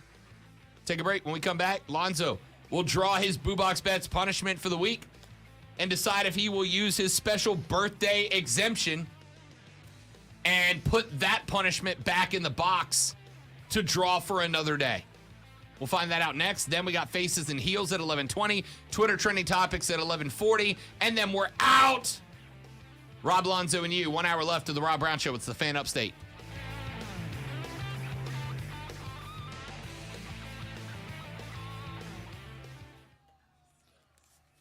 So I just went and looked at the website of the dude that sells the dice that you're telling me about and showing me. You know how much that set of dice cost? $300. $200. Yeah. $200. Like, I genuinely hope one day that I have spend $200 on a set of dice money. Today is not that day. Yeah, I get it. We were watching videos last night. You know how videos pop up on YouTube, suggestions? And there was this dude rating his top 10 Dragon Ball Z statues. Yep. And then he kept mentioning names of places where he got them at. I looked them up. The cheapest one was $300. Some of the ones he had were like $5,000 to $6,000. Yeah. Well, they were cool statues. I can just look at them on the video. It's one of those things where I wouldn't want to touch that. Like if I break a little bit of it, it would break me. It's.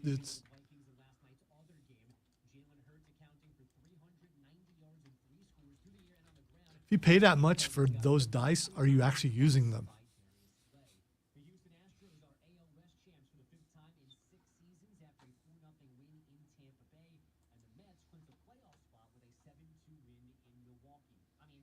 Hey, it's DA. Be sure to listen to CBS Sports Radio at home. Ask Alexa to play CBS Sports Radio. Now, CBS Sports Radio. On your radio at 97.7 FM, 1330 AM, Greenville, 97.1 FM, 950 AM, Spartanburg. Listen on your phone. Download the Odyssey app and search The Fan Upstate.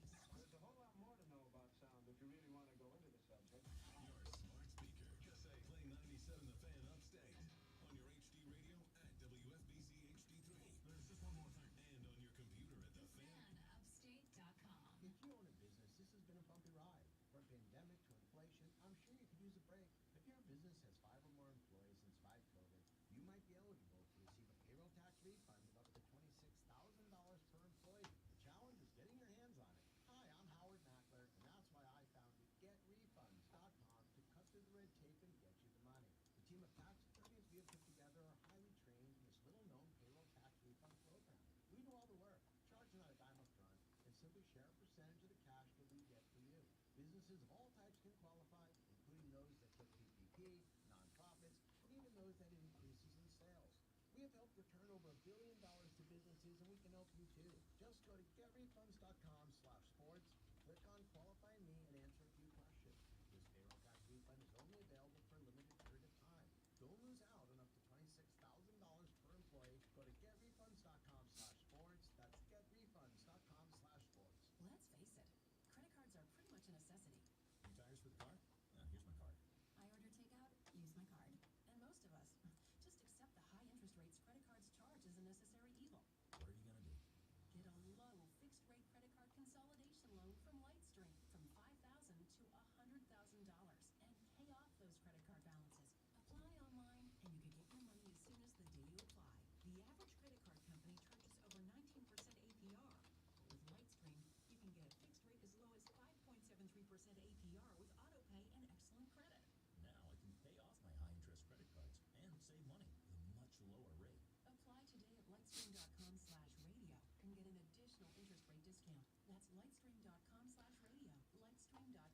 I somehow believe he might know how to do that, Brandon. I don't know why.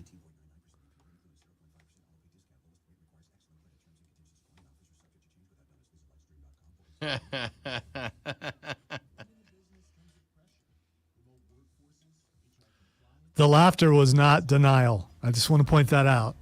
No, 100% not. I've been to a voodoo shop, like a real voodoo shop. Well, I gotta get the box. Thought for sure he was going to forget that he had to go get the box. I wasn't about to remind him of that.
I was counting on it. It just shows you how important it is to him.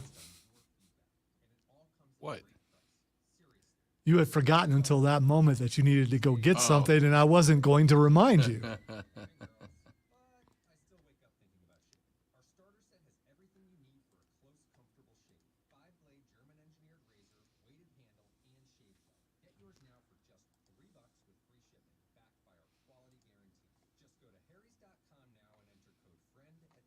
I would have been willing to bet that you would forget, but that would have been proof that I'm going to be going in the box again because obviously I don't know what I'm doing.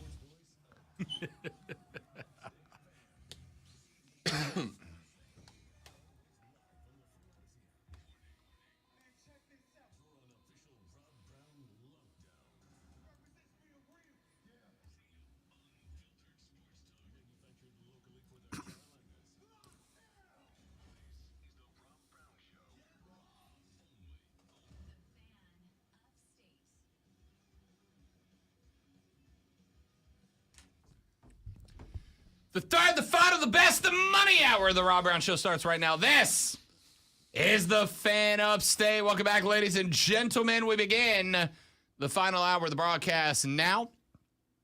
While we got you, I want to remind you, grab the Views from Mint Street podcast. It is the Carolina Panthers-based podcast of choice. It is propped up by our friends at Odyssey. It is a podcast based right off of these two microphones. And by the way, thank you for all the birthday wishes. If you would like to give me a birthday gift, you know what you could do? You could download the Views from Mint Street podcast. Subscribe and download. I would consider that a birthday gift. Look, I'll pull back the curtain for just a minute. The more we get downloaded, the more Odyssey notices us, the better things happen for us, all right?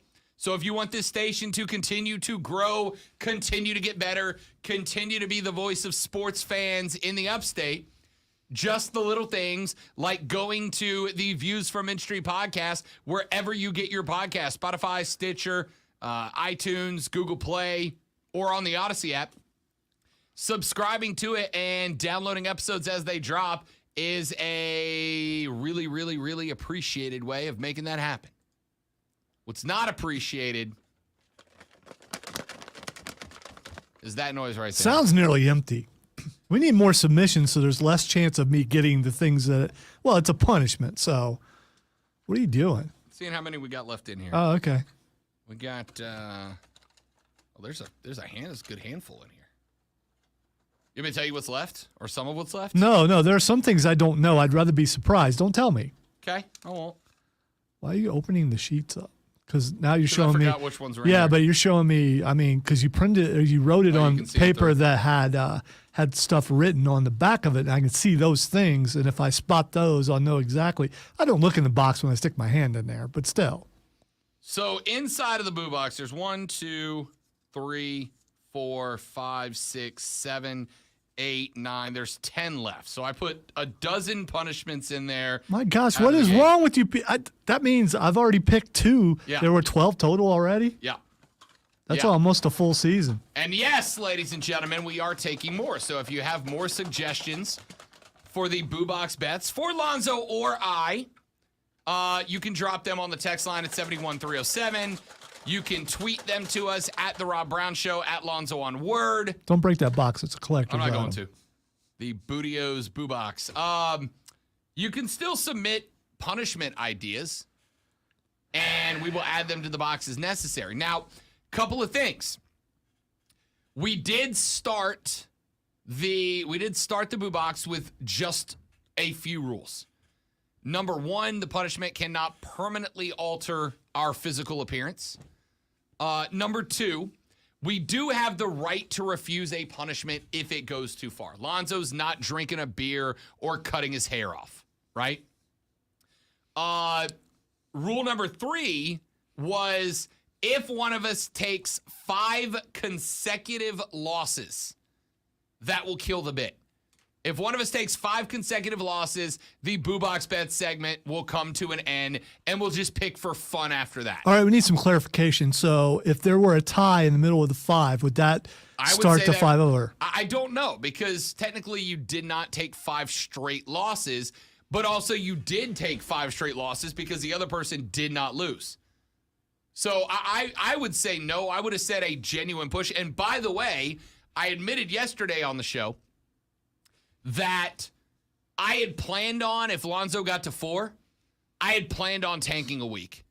I had planned on doing my best to tank a week to reset the clock until a fan suggested that Rob Goes to Mad World for the VIP experience was added to Rob's Boo Box, and Lonzo so enthusiastically loved the idea that I was like, all right, well, I'm not tanking now. I would rather beat Lonzo 5 straight and kill the bit in 5 weeks than go to Mad World.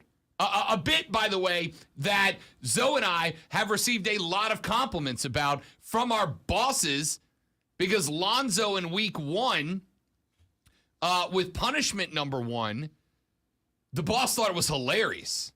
He's like, that's a great bit. I love that. Yeah, he also enjoys he knows how much that meant to me. Yeah.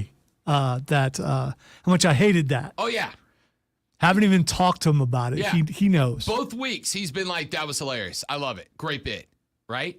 I will kill the bit after 5 weeks, a bit we're getting positive feedback on, before I willingly dip into a box that has that as a potential punishment. I'm getting tired of everyone killing me about me not having a certain thing on the intro. I keep intending to do it, but you know what? The intro means something totally different to me now than it did when I put it together. Now it belongs to me, and I just don't want to touch it outside of the show. I just don't. Texter said, how are you guys with spicy food? I'm thinking 1 chip challenge or last dab wing sauce. I will tell you that the 1 chip challenge is in my Boo Box. I have not added it to Lonzo's because we've talked about it a couple of times, and it's just been like, eh. So I actually don't know if Lonzo's good with the 1 chip challenge or not. I've had some really bad stomach problems Right. that have made me go to specialists. Yeah, and we're not trying to trigger those. To where I have to give up the ultra spicy stuff because I ate it so much for a really long time, and now my stomach's like, nah, you're done. Right. So the 1 chip challenge is in my Boo Box. The atomic wing challenge is in my Boo Box. So those are in mine. As is, by the way, I have a Carolina Reaper plant that is growing in my backyard. I've got like 24 Carolina Reaper peppers growing right now. One of them would be make a because I make homemade salsa now. That's my thing because I'm 60. One of them is make a homemade Carolina Reaper Easy salsa now. I'm approaching 60. I'm offended. and eat it during a show. Which I saw and I haven't pulled that out of the Boo Box, but I saw a video the other day of Steve-O from Jackass eating a Reaper, just a straight Reaper, and Steve-O was not in good shape. So I'm like, I don't know about this anymore, but I guess that's why it's a punishment, right? So anyway, that's what's in there for me. If you guys have anything you want to add to Lonzo's, too late for today, but you can send them to me and I will add them moving forward. Now, it is Lonzo's birthday today. Lonzo's birthday is today. So, Lonzo has an option here. Okay? Lonzo has an option. When he pulls his punishment, I have given him a one-time birthday exemption. Okay? Doesn't your birthday fall in February. Oh, so okay. I got no exemption. Yeah. All right. You're right. So he gets a 1 day birthday exemption. Right? The birthday exemption will work this way. If Lonzo pulls a punishment that he does not want to do, he may utilize his birthday exemption. The punishment will go back into the box, though. So there is the potential for him to draw that punishment again on a further date if he was to lose again. If Lonzo does not want to use his exemption, he may save it for another draw. So, like, if today he draws a punishment that he's like, I don't love it, but I'd rather do that than wear a Michigan shirt for a day, then he can save the exemption, and should in his next loss he draw wear a Michigan shirt, he may use the exemption at that point.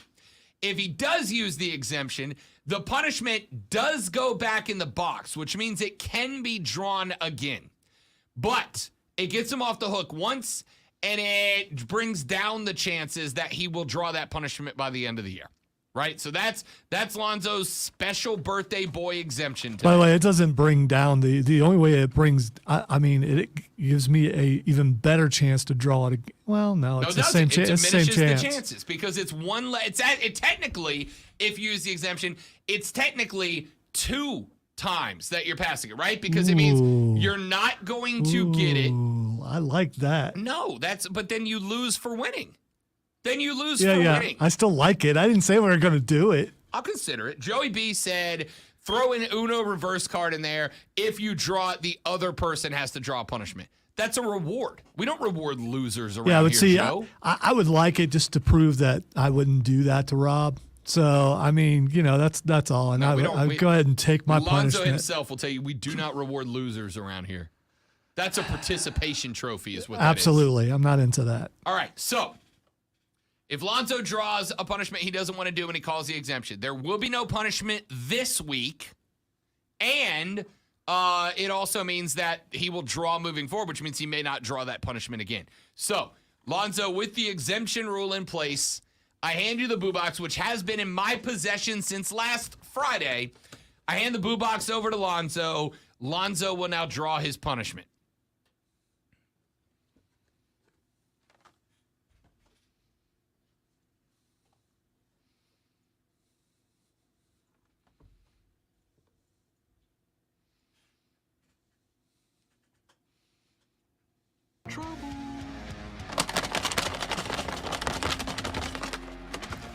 Does shaking actually work? I mean, I think it's a thing. mixes 'em up. It's a thing in your mind that's, yeah, but it's paper, so it's probably just bouncing up and down. It's not really shuffling at all.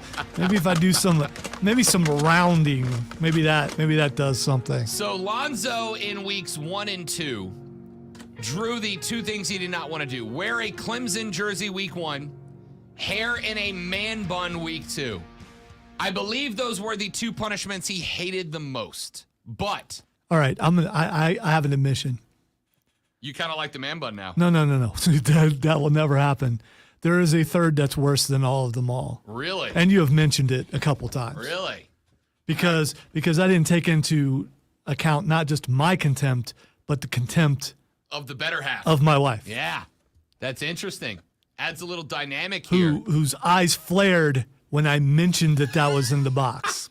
And yeah, She's going to hate me, but you signed off on it, buddy. I did. It's actually my idea. So That's true, all it this is. pain is my fault because I mentioned last year when we did this, there were no repercussions. Yeah, we were just gonna which do means you pits. could just go, let me just try this. But now you can't just try this. You end up losing and having to do something. So The hand is in the Bootios boo box. Lonzo is once again shuffling up the paperwork. The paper has been drawn.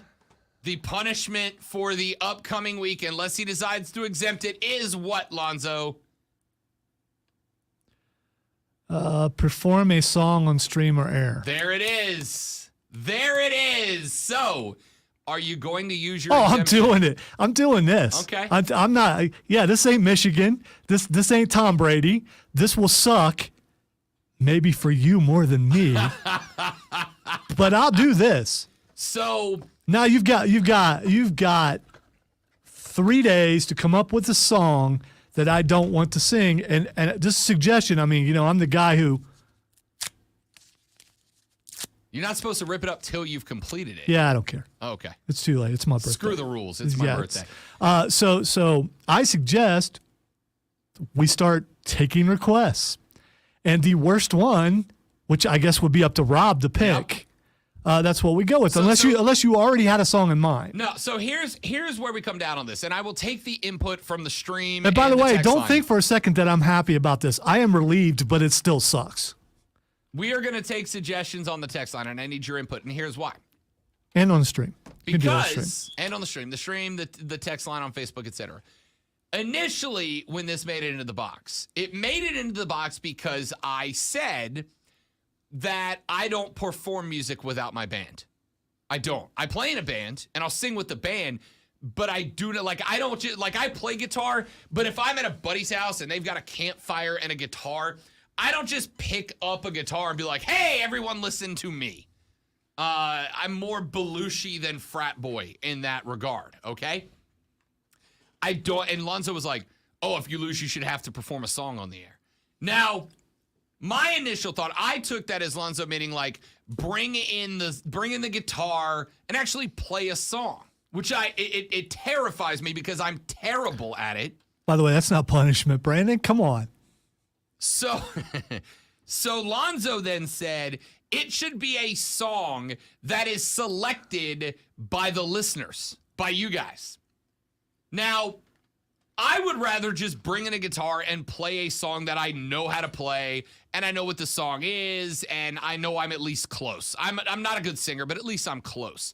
Lonzo's thought was, no. It's up to the listeners with song. Like, for instance, Jeff R., who has tweeted into the show singing, Lonzo should sing Like a Virgin by Madonna, which I don't hate. I really don't. Brandon has suggested Crazy Train by Ozzy. Which is not a punishment, like a virgin might possibly be. Now, I will tell you I'm not guys, saying that I, no. Brandon said, Yeah. fine, My Humps by Fergie. My lovely lady lumps. Check it out. Here's what we're going to do. I will take suggestions from you guys. I will take suggestions. It has to stop by Thursday, though. Are you Because doing it on Friday? we have to do it on Friday. I have to find the music. Because I got you. I play keyboard loosely.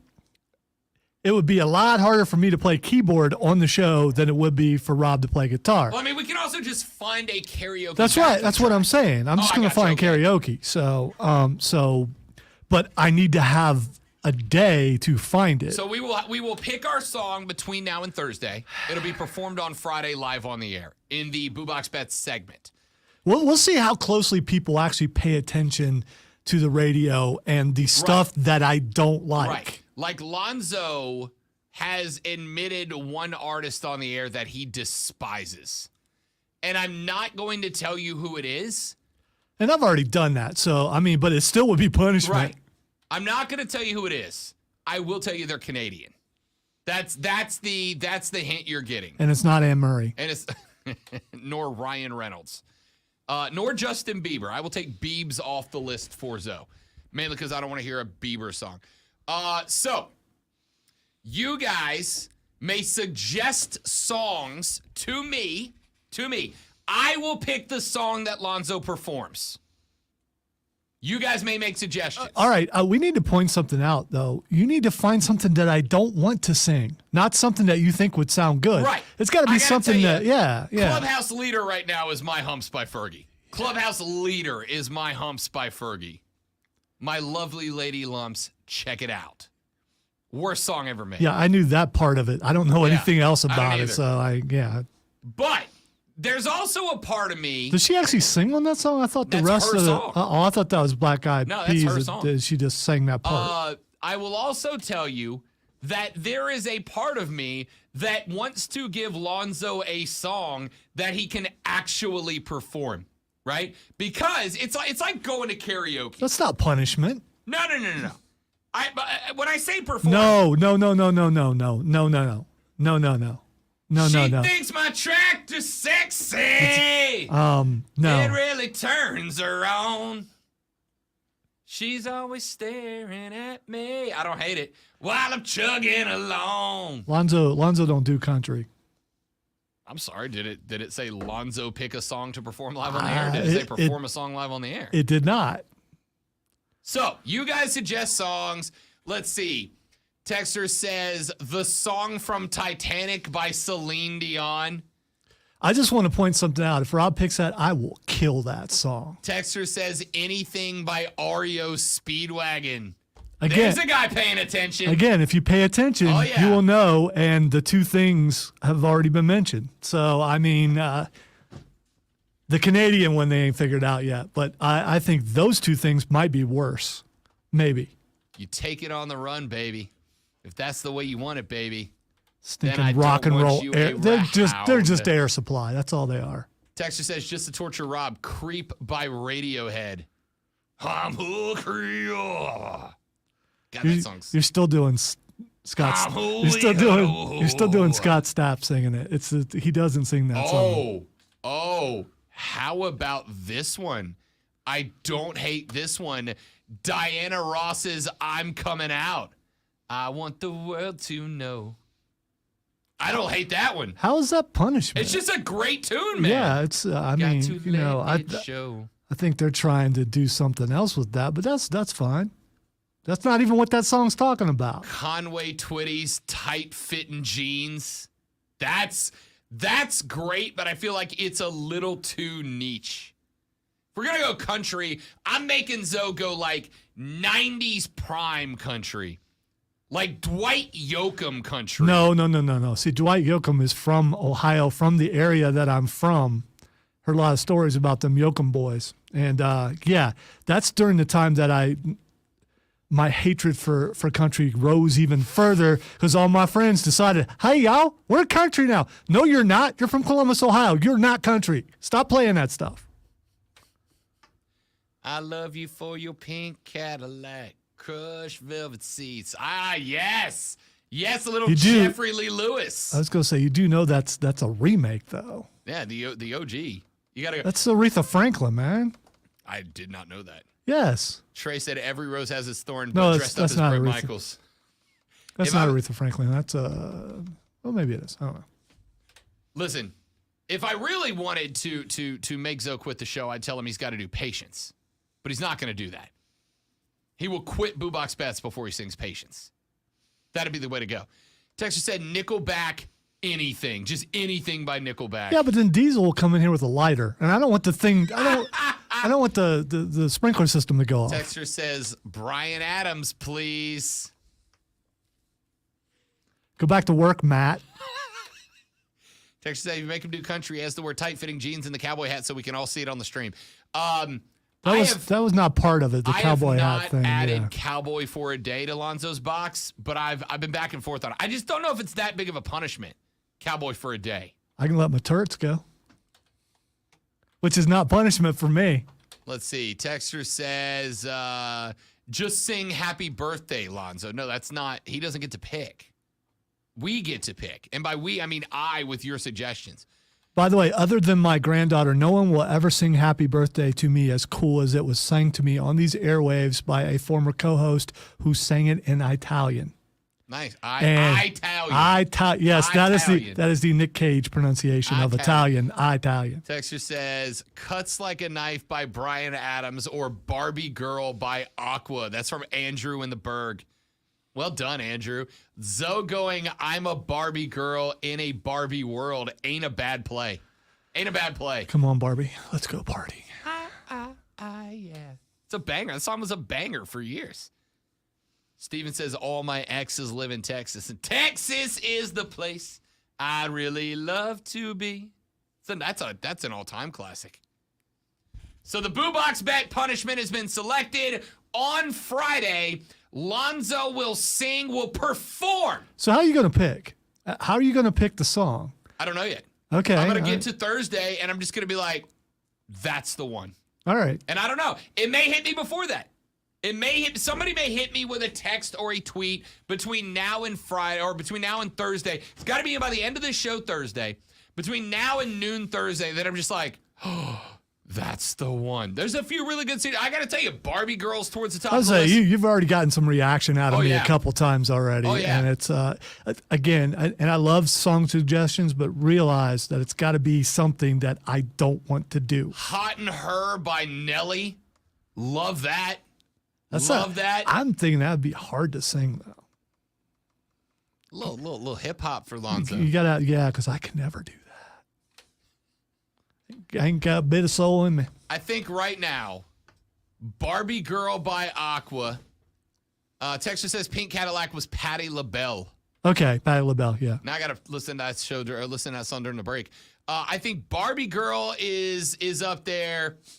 Bryan Adams is up there. Take It on the Run by REO Speedwagon's up there. Yeah, don't look at the stream. All My Exes Live in Texas is up there. David Brock said, It's Raining Men. Hallelujah. It's raining men. Amen. Hey. So Lonzo, around 11 a.m. on Friday, will perform a song. Will perform. And by the way, this is perform. This is not like come in here and goof it off like you would at a bad drunk karaoke party. You gotta try. By the way, I put my all into everything I do. This is an effort. Yes, I'm going to hate it, but I will, I will take all the criticism that I deserved afterwards. Texter said Teardrops on My Guitar by Taylor Swift. I have no idea what that song is. He's the reason for the teardrops on my guitar. It's like early Taylor. It's like emo Taylor. It's like All the Boys Hate Me Taylor. So is it like poppy sounding? Careless Whisper. Should have known better than to lose this bet. I gotta tell you, of the songs, Careless Whisper is not a bad option. It's not. Texas said, should have sang It's Raining Men while wearing the man bun. We'll make him do some little arcade fire in the man bun. All right, so send your song suggestions. Keep them coming. On Thursday by 11:59, I will make the selection for what song Lonzo performs for us live on the air on Friday. Let's take a break. Back after this with Faces and Heels on the Rob Brown Show on the Fan Upstate. QC. All right, be right back, stream. Keep the songs coming.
That's Achy Breaky Heart's gonna be stuck in my head for a week. So it wouldn't be punishment for you. I love Achy Breaky Heart. Yeah.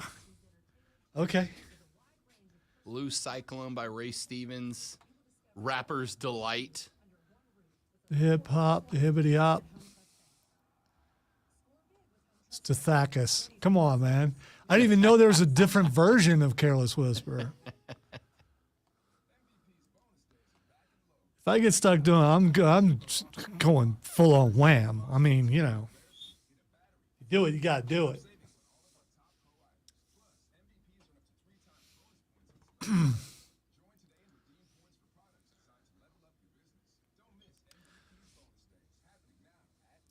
No. I will not do that one, Steven. That's funny, but I won't. No.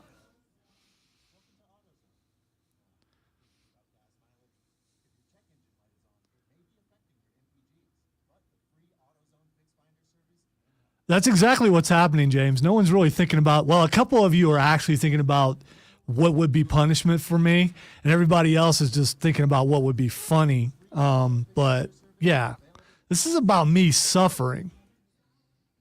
I'm not going to do Steven's suggestion because, no, I'm just not doing that.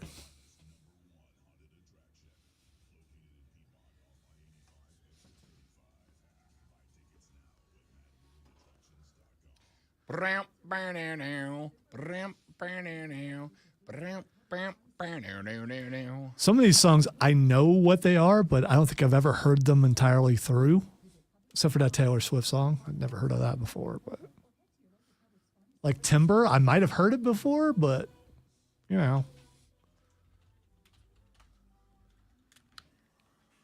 The suffering continues.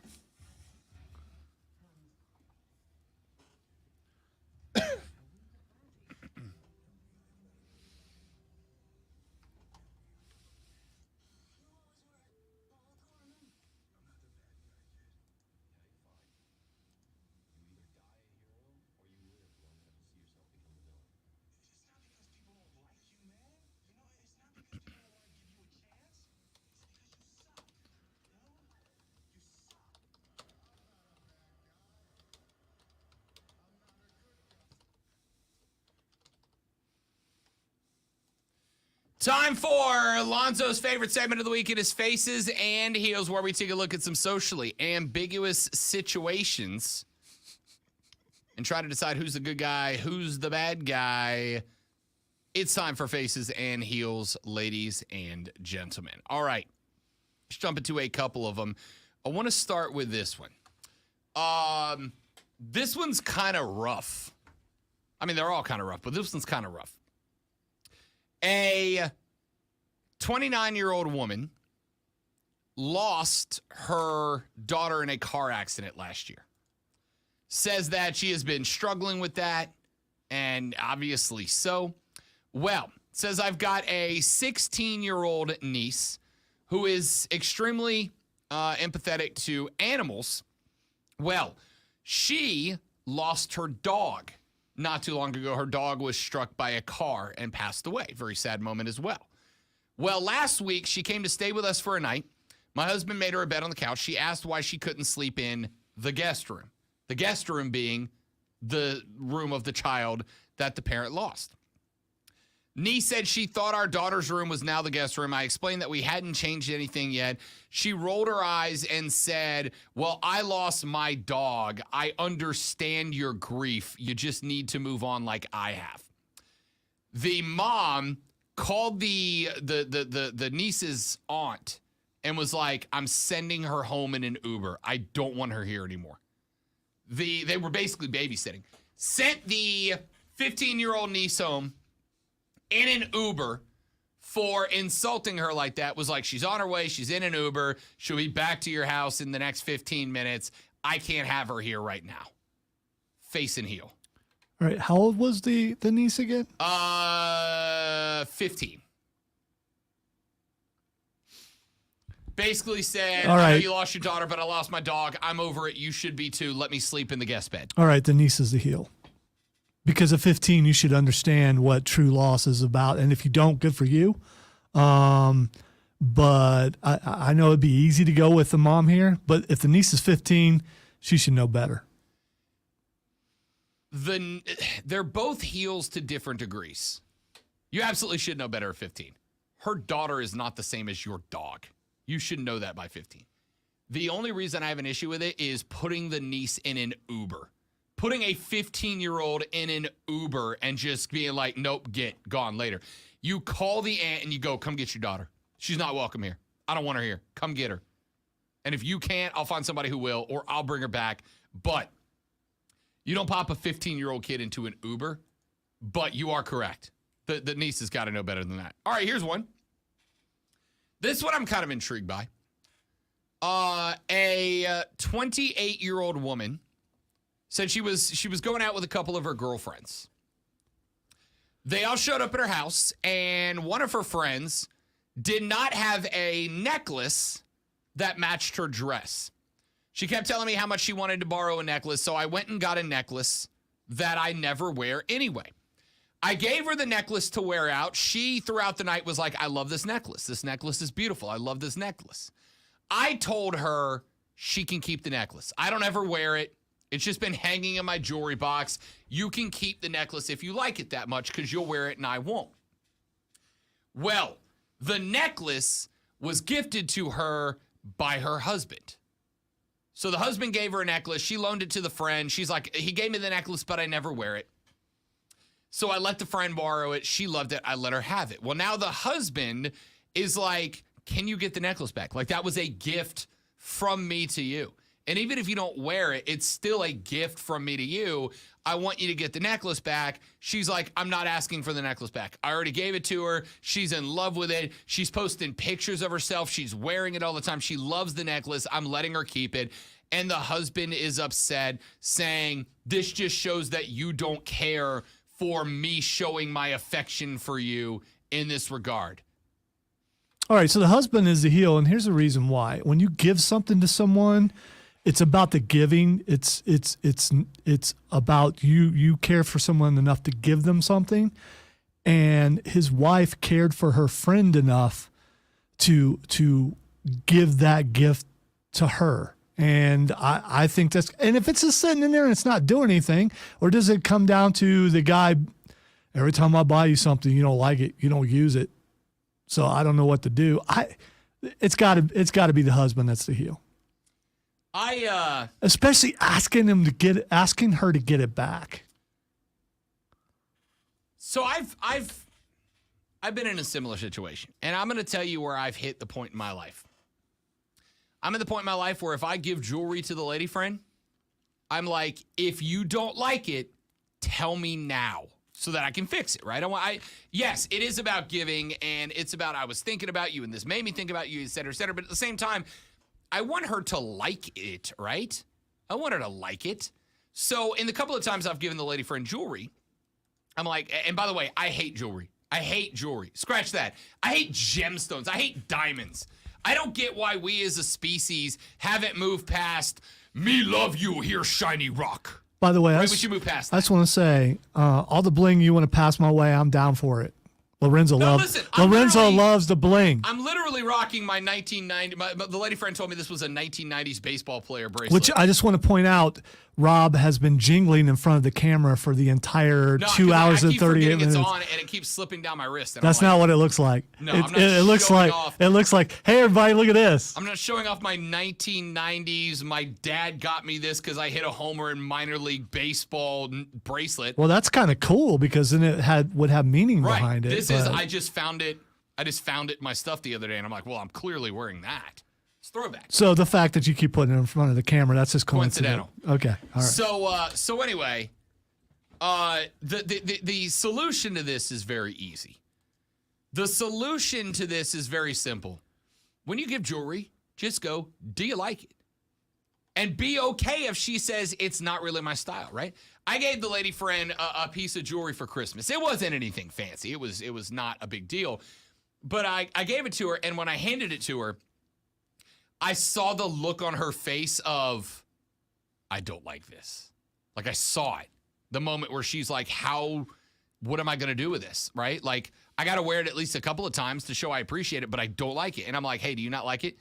And she looks at me and she's like, no. And I'm like, listen, I need you to be honest with me. Do you like it? And she's like, it's not really my style. And I'm like, that's okay. We'll take it back. So we literally took it back and we went and we picked her out something that she would like and she would wear. For her birthday this year, I gave her a couple of necklaces. Nothing big and fancy. She likes colorful gemstones. So I gave her a couple of necklaces, and she's like, I love these. I absolutely love these. She's been wearing them every day since, right? It's very easy to fix a problem like this. Just, do you like it? And if the answer is no, don't get all up in your feelings about it. Let her replace it. You know how I fix this problem? After nearly 30 years, it'll be 30 years coming up. Stop buying jewelry. No. My wife will go, look what you bought me today. Yeah. That's Yeah. my favorite. I'm good with that, It's too. like, man, I did a good job, didn't I'm good I? with that, too. I'm glad I picked out that thing that you definitely like that you got, right? I will say the wife giving it away without checking with the husband first is the problem, right? Like, I think in that spot, it's very easy to go, hey. But babe. she never intended to give it away. She allowed her to wear it. Right. And then she found out that she really liked it. And Right, then but she's the- like, you know what? Right, Just but go ahead and keep the it. lady was going to give the necklace back. She's like, just go ahead and keep it. It would have been very, very easy to just be like, hey, babe, listen, you gave me this necklace, and I very much appreciate it, but I never wear it. It's not really my style. My friend's in love with it. Do you mind if I give it to her? Because like 90% of dudes are going to be like, you know what? That's fair. I understand it. That's fine. That's cool. And not like, oh, you don't like my gift to you? All you had to do was check. Like, do you know how many of these faces and heels could be fixed by a phone call, right? Like, how many of them would be fixed by a phone call, man? By a phone call. I don't know. If you're trying to avoid overreaction because you know a person and you know how they're going to act, I think some of these things happen because you're trying to avoid that. I agree. But, like, even if they're going to what are they going to overreact more to? You going, hey, I don't wear this necklace. Do you mind if I give it to my friend because she's in love with it? And I appreciate the thought, but it's just not my style. Or, hey, remember that gift you gave me? I gave it away. Like one of those, even though he might overreact to the phone call, at least he has a heads up, right? All right, last one, and then we'll take a break. 30-year-old woman just inherited a house from her aunt. She decided to move into the house permanently for the foreseeable future. She says it's a nice house and a nice area. It's all paid off. It's mine. She has a driveway, which is nice, but there's one problem. My 35-year-old female neighbor keeps parking in the driveway. I talked to her politely about it, and she explained that my aunt used to let her park in the driveway because she didn't have a car, whereas she and her husband each have a car and their driveway can only fit one. I said, I don't drive either, but the reason I don't want her parking there is that I'm disabled and use crutches to get around. When the neighbor parks in the driveway, the space around her car is quite narrow, which makes it difficult to get to my own front door. I tried to explain this to her and asked her to find somewhere else to park. She seemed to understand, but kept parking in the driveway. I talked to her again and said she can't park elsewhere because it would be too far to walk. She said she has 3 young children who travel frequently in her car. I got kind of annoyed because I felt like she just didn't want to change her habits, but I'm not good with confrontation, so I just asked her one more time politely to figure something out and left. Well, the next day I came home. She had parked a car in my driveway, so I called her and called the tow company and got her car towed. She's asking, am I the face or the heel? All right, so I was hoping the tow truck would come into play eventually Oh, it because you've been given the neighbor had been given enough opportunity to remedy the situation, and she thought that the old lady was too passive and wouldn't do anything about it. Well, now she's out some cash having to pay to get her car back. So the heel is the lady who kept parking in the driveway. Look, it's real simple. It's real simple. You absolutely have the right to ask somebody for stuff, right? Hey, I only have one item.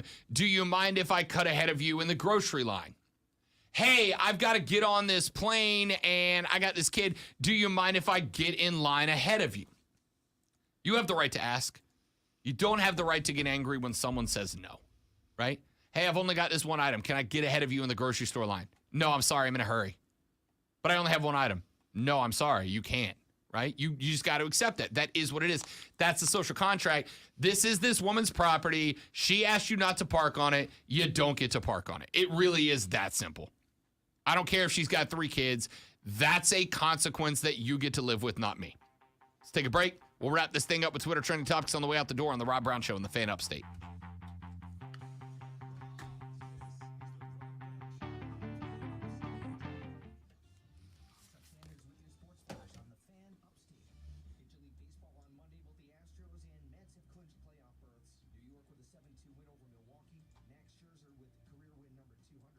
won their fifth straight to wrap up at least one of three National League wild cards. They lead the National League East by a game over Atlanta. The Astros shut out Tampa 4-0. Houston clinching their fifth American League. Elsewhere, the Braves kept up with the Nets with a 5-2 win over the Nationals. Kyle Wright with his 19th win this season. The Tigers shut out the Orioles 11-0. Baltimore's 5 games out of the wild card berth. The Mariners beat the Angels 9-1. Carlos Santana with a pair of home runs. Seattle, the holder of the third and final American League wild card. The Guardians beat the Twins 11-4. The Guardians with a 4-game lead over the White Sox in the American League Central, now a 7-game lead over third place Minnesota. Catch Stadium Hurricanes football all season long on the Fan Upstate. Download the Odyssey app and search the Fan Upstate. Then listen anywhere on your phone. I'm Chuck Sanders, and that's your sports flash on the Fan Upstate. From the Ingles Market Studio, the Upstate, 97.7 FM Greenville, 97.1 FM Spartanburg. always live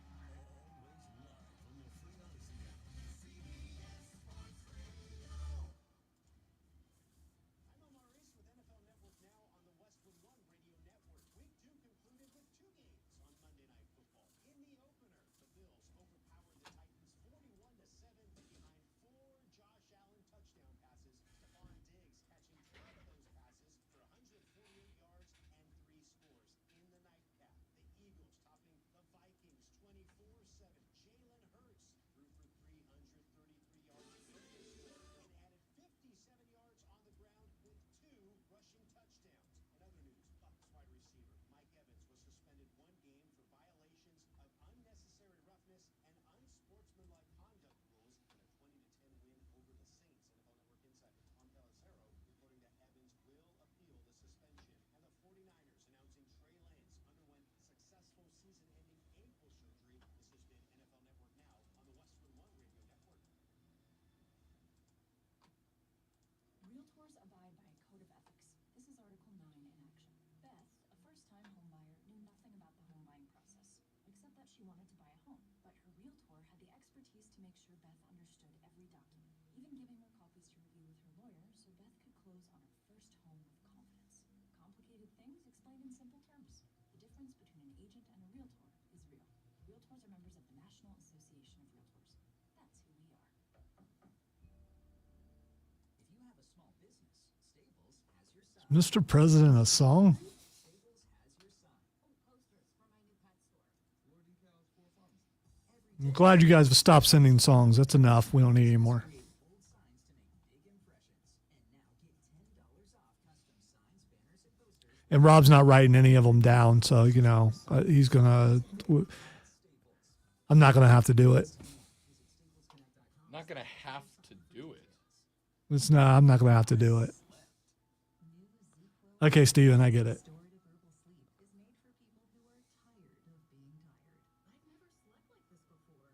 I've never woken up like this before. A melatonin-free sleep aid made with a botanical blend. It contains clinically studied and effective valerian root, hops, and passion flower, shown to help promote better restorative sleep. ZzzQuil Pure Z's Restorative Herbal Sleep. Sleep this good, feel this good. Available at retailers near you. You're the one who protects the flock, and that requires an eye for detail. Because when safety and well-being are on the line, it's the details that can save lives. Even when no one else is watching, you see everything. Ranger gets you, and we're here for you. And all the ones who get it done with a wide range of safety products and solutions, plus board-certified safety consultants here to answer your questions. I would never do such a thing, James. That requires psychology that I don't understand.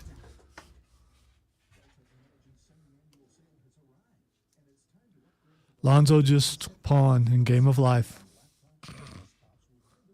Mongo's sad.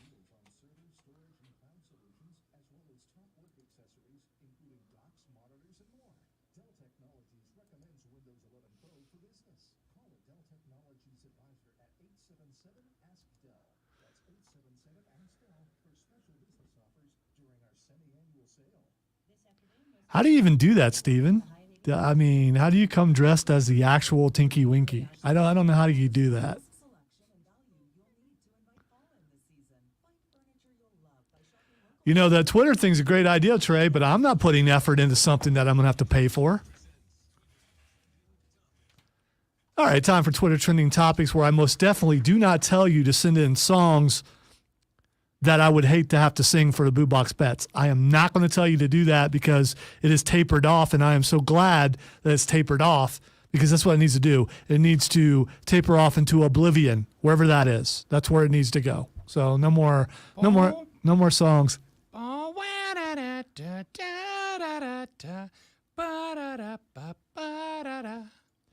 If you should choose that song, maybe Mark Ryan can come in and play it on the trombone for me. Can you play that? Can you play that saxophone on the trombone and make it sound good? I don't know. I haven't played my trombone in 25 years. Does the trombone sound real bassy? I thought it Not had real. yeah. I just More than a trumpet. I'm okay with. Careless Whisper's way up on the list as a potential candidate. No. Careless Whisper's up there. Barbie Girl's up there. My Humps is up there. All right, so we're done with the song, so stop doing that. I mean that's so Stop, an hour except ago. Stop at 11:59 on Thursday morning. That's when the decision will be made. All right, it's time for Twitter trending topics. By the way, make sure you, as a birthday gift to me, I just want to point this out. I would really appreciate it because today's my birthday. In case you didn't know, if you downloaded Views from Mint Street, which is a podcast that Rob and I do about the Carolina Panthers, and I will be able to tell because I can see download numbers if you guys did my request. All right, the next or the first thing that's trending is Alexa Bliss. Trending like crazy. Cut a by the way. terrible promo to open Raw and then had a match in the main event against Bayley. And midway through, the lights just went out for a second at, coincidentally enough, a moment where Cole and Graves were talking about how she's a shell of her former self, etc. And all of this is happening at the same time that at house shows around the country, the lights are going out, and Jefferson, fill in the blank with your favorite travel mechanism. Now there's a toys. song. Do not put any Jefferson Airplane on the thing because Nah, there's not a lot of comedy in that for me. There's an element of comedy to this.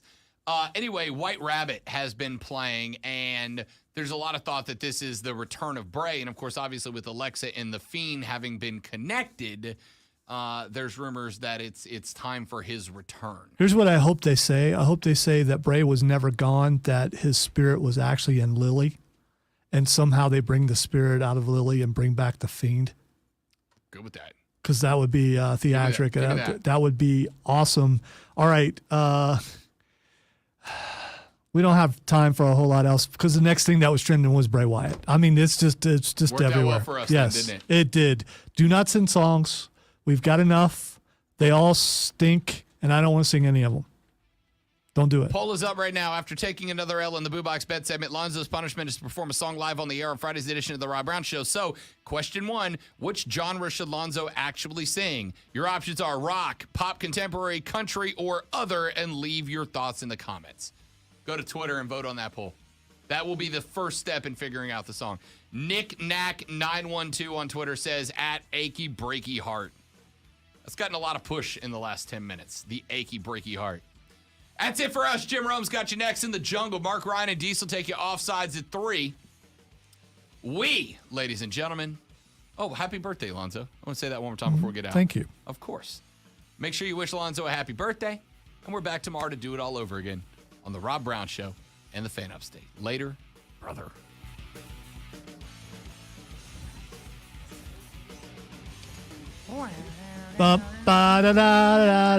Ba-ba-da-da-da-da-da-da-da-da-da. All right, let's open our notepad to write these songs down. No, don't do that.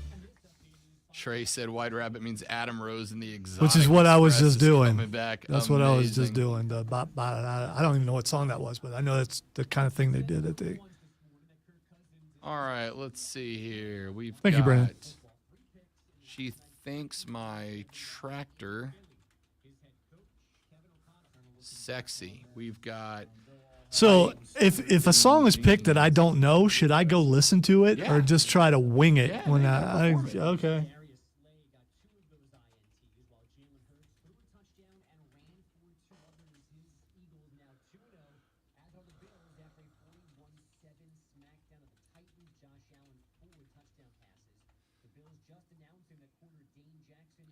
all right. Something by Nickelback. Careless Whisper. Careless Whisper. Ben Folds. Why'd you write that down twice? Because there's two versions of Careless Whispers. That a Careless Whisper. And there's, Oh, so they're not the same song? one's a remake. Okay, but they're just saying. Oh, One all right. is George Michael and one is Ben Folds 5, who is fantastic. I don't want anybody else when I think about you. I will say Ben Folds probably the key is better than George Michael, but you know.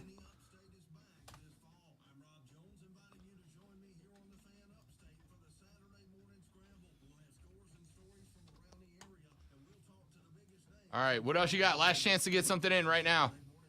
I'm closing the stream in 1 minute.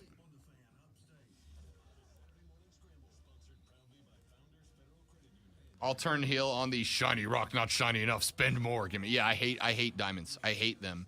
They're awful. They're the absolute worst. By the I way, don't get it. I've never got it. I'll never get it. yeah. James, just leave Mark alone. Let him have a nice, peaceful afternoon. Texter says, have Zoe sing the Michigan fight song. That's evil. That's evil. That I don't think is fair since the Michigan jersey is in there. Yeah, I wouldn't put that one on there. Blue Cyclone by Ray Stevens. I don't even know that song. I don't think I do either. So Rapper's Delight. that's a long song, though, man. Yeah, I would pick a couple of verses. If you do Teardrops on My Guitar, I will play guitar for that. I don't, again, know the song, so Honky Tonk Badonkadonk. don't know that song either. Honky Tonk Badonkadonk. Okay, maybe I have heard Keep bits it and pieces perfect of it. rhythm, make you want to sing along. Got it going on like Donkey Kong. Thanks, Steven. And ooh, I like shut big your mouth. butts that I just can't lie. You other brothers can't deny. Anything by Taylor Dane? Tell it to my heart. Tell it. Angel by Sarah McLachlan. No, I'm not doing that. I can't. Yeah, there's some notes in there I really think. No. Stop it, Steven. No, Steven, because I don't want to hear that song. That would be one more reason that I have to hear So that it's song. supposed to be my punishment, not Rob's punishment. Right. And I've managed to make my punishments partly Rob's punishment. I don't think I can do that with any of these things. All right. The song list has been saved.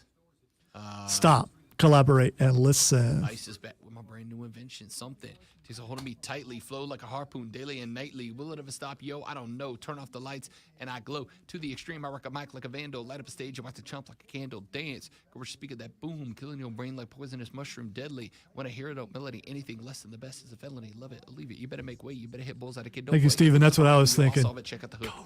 Go, Ninja. While the DJ Go, roll. go, Ninja. Go, Ninja. Go. I'm down to put a little vanilla ice on the list. All right, taking a break. See you guys in 21 hours. Tomorrow. And 6 minutes.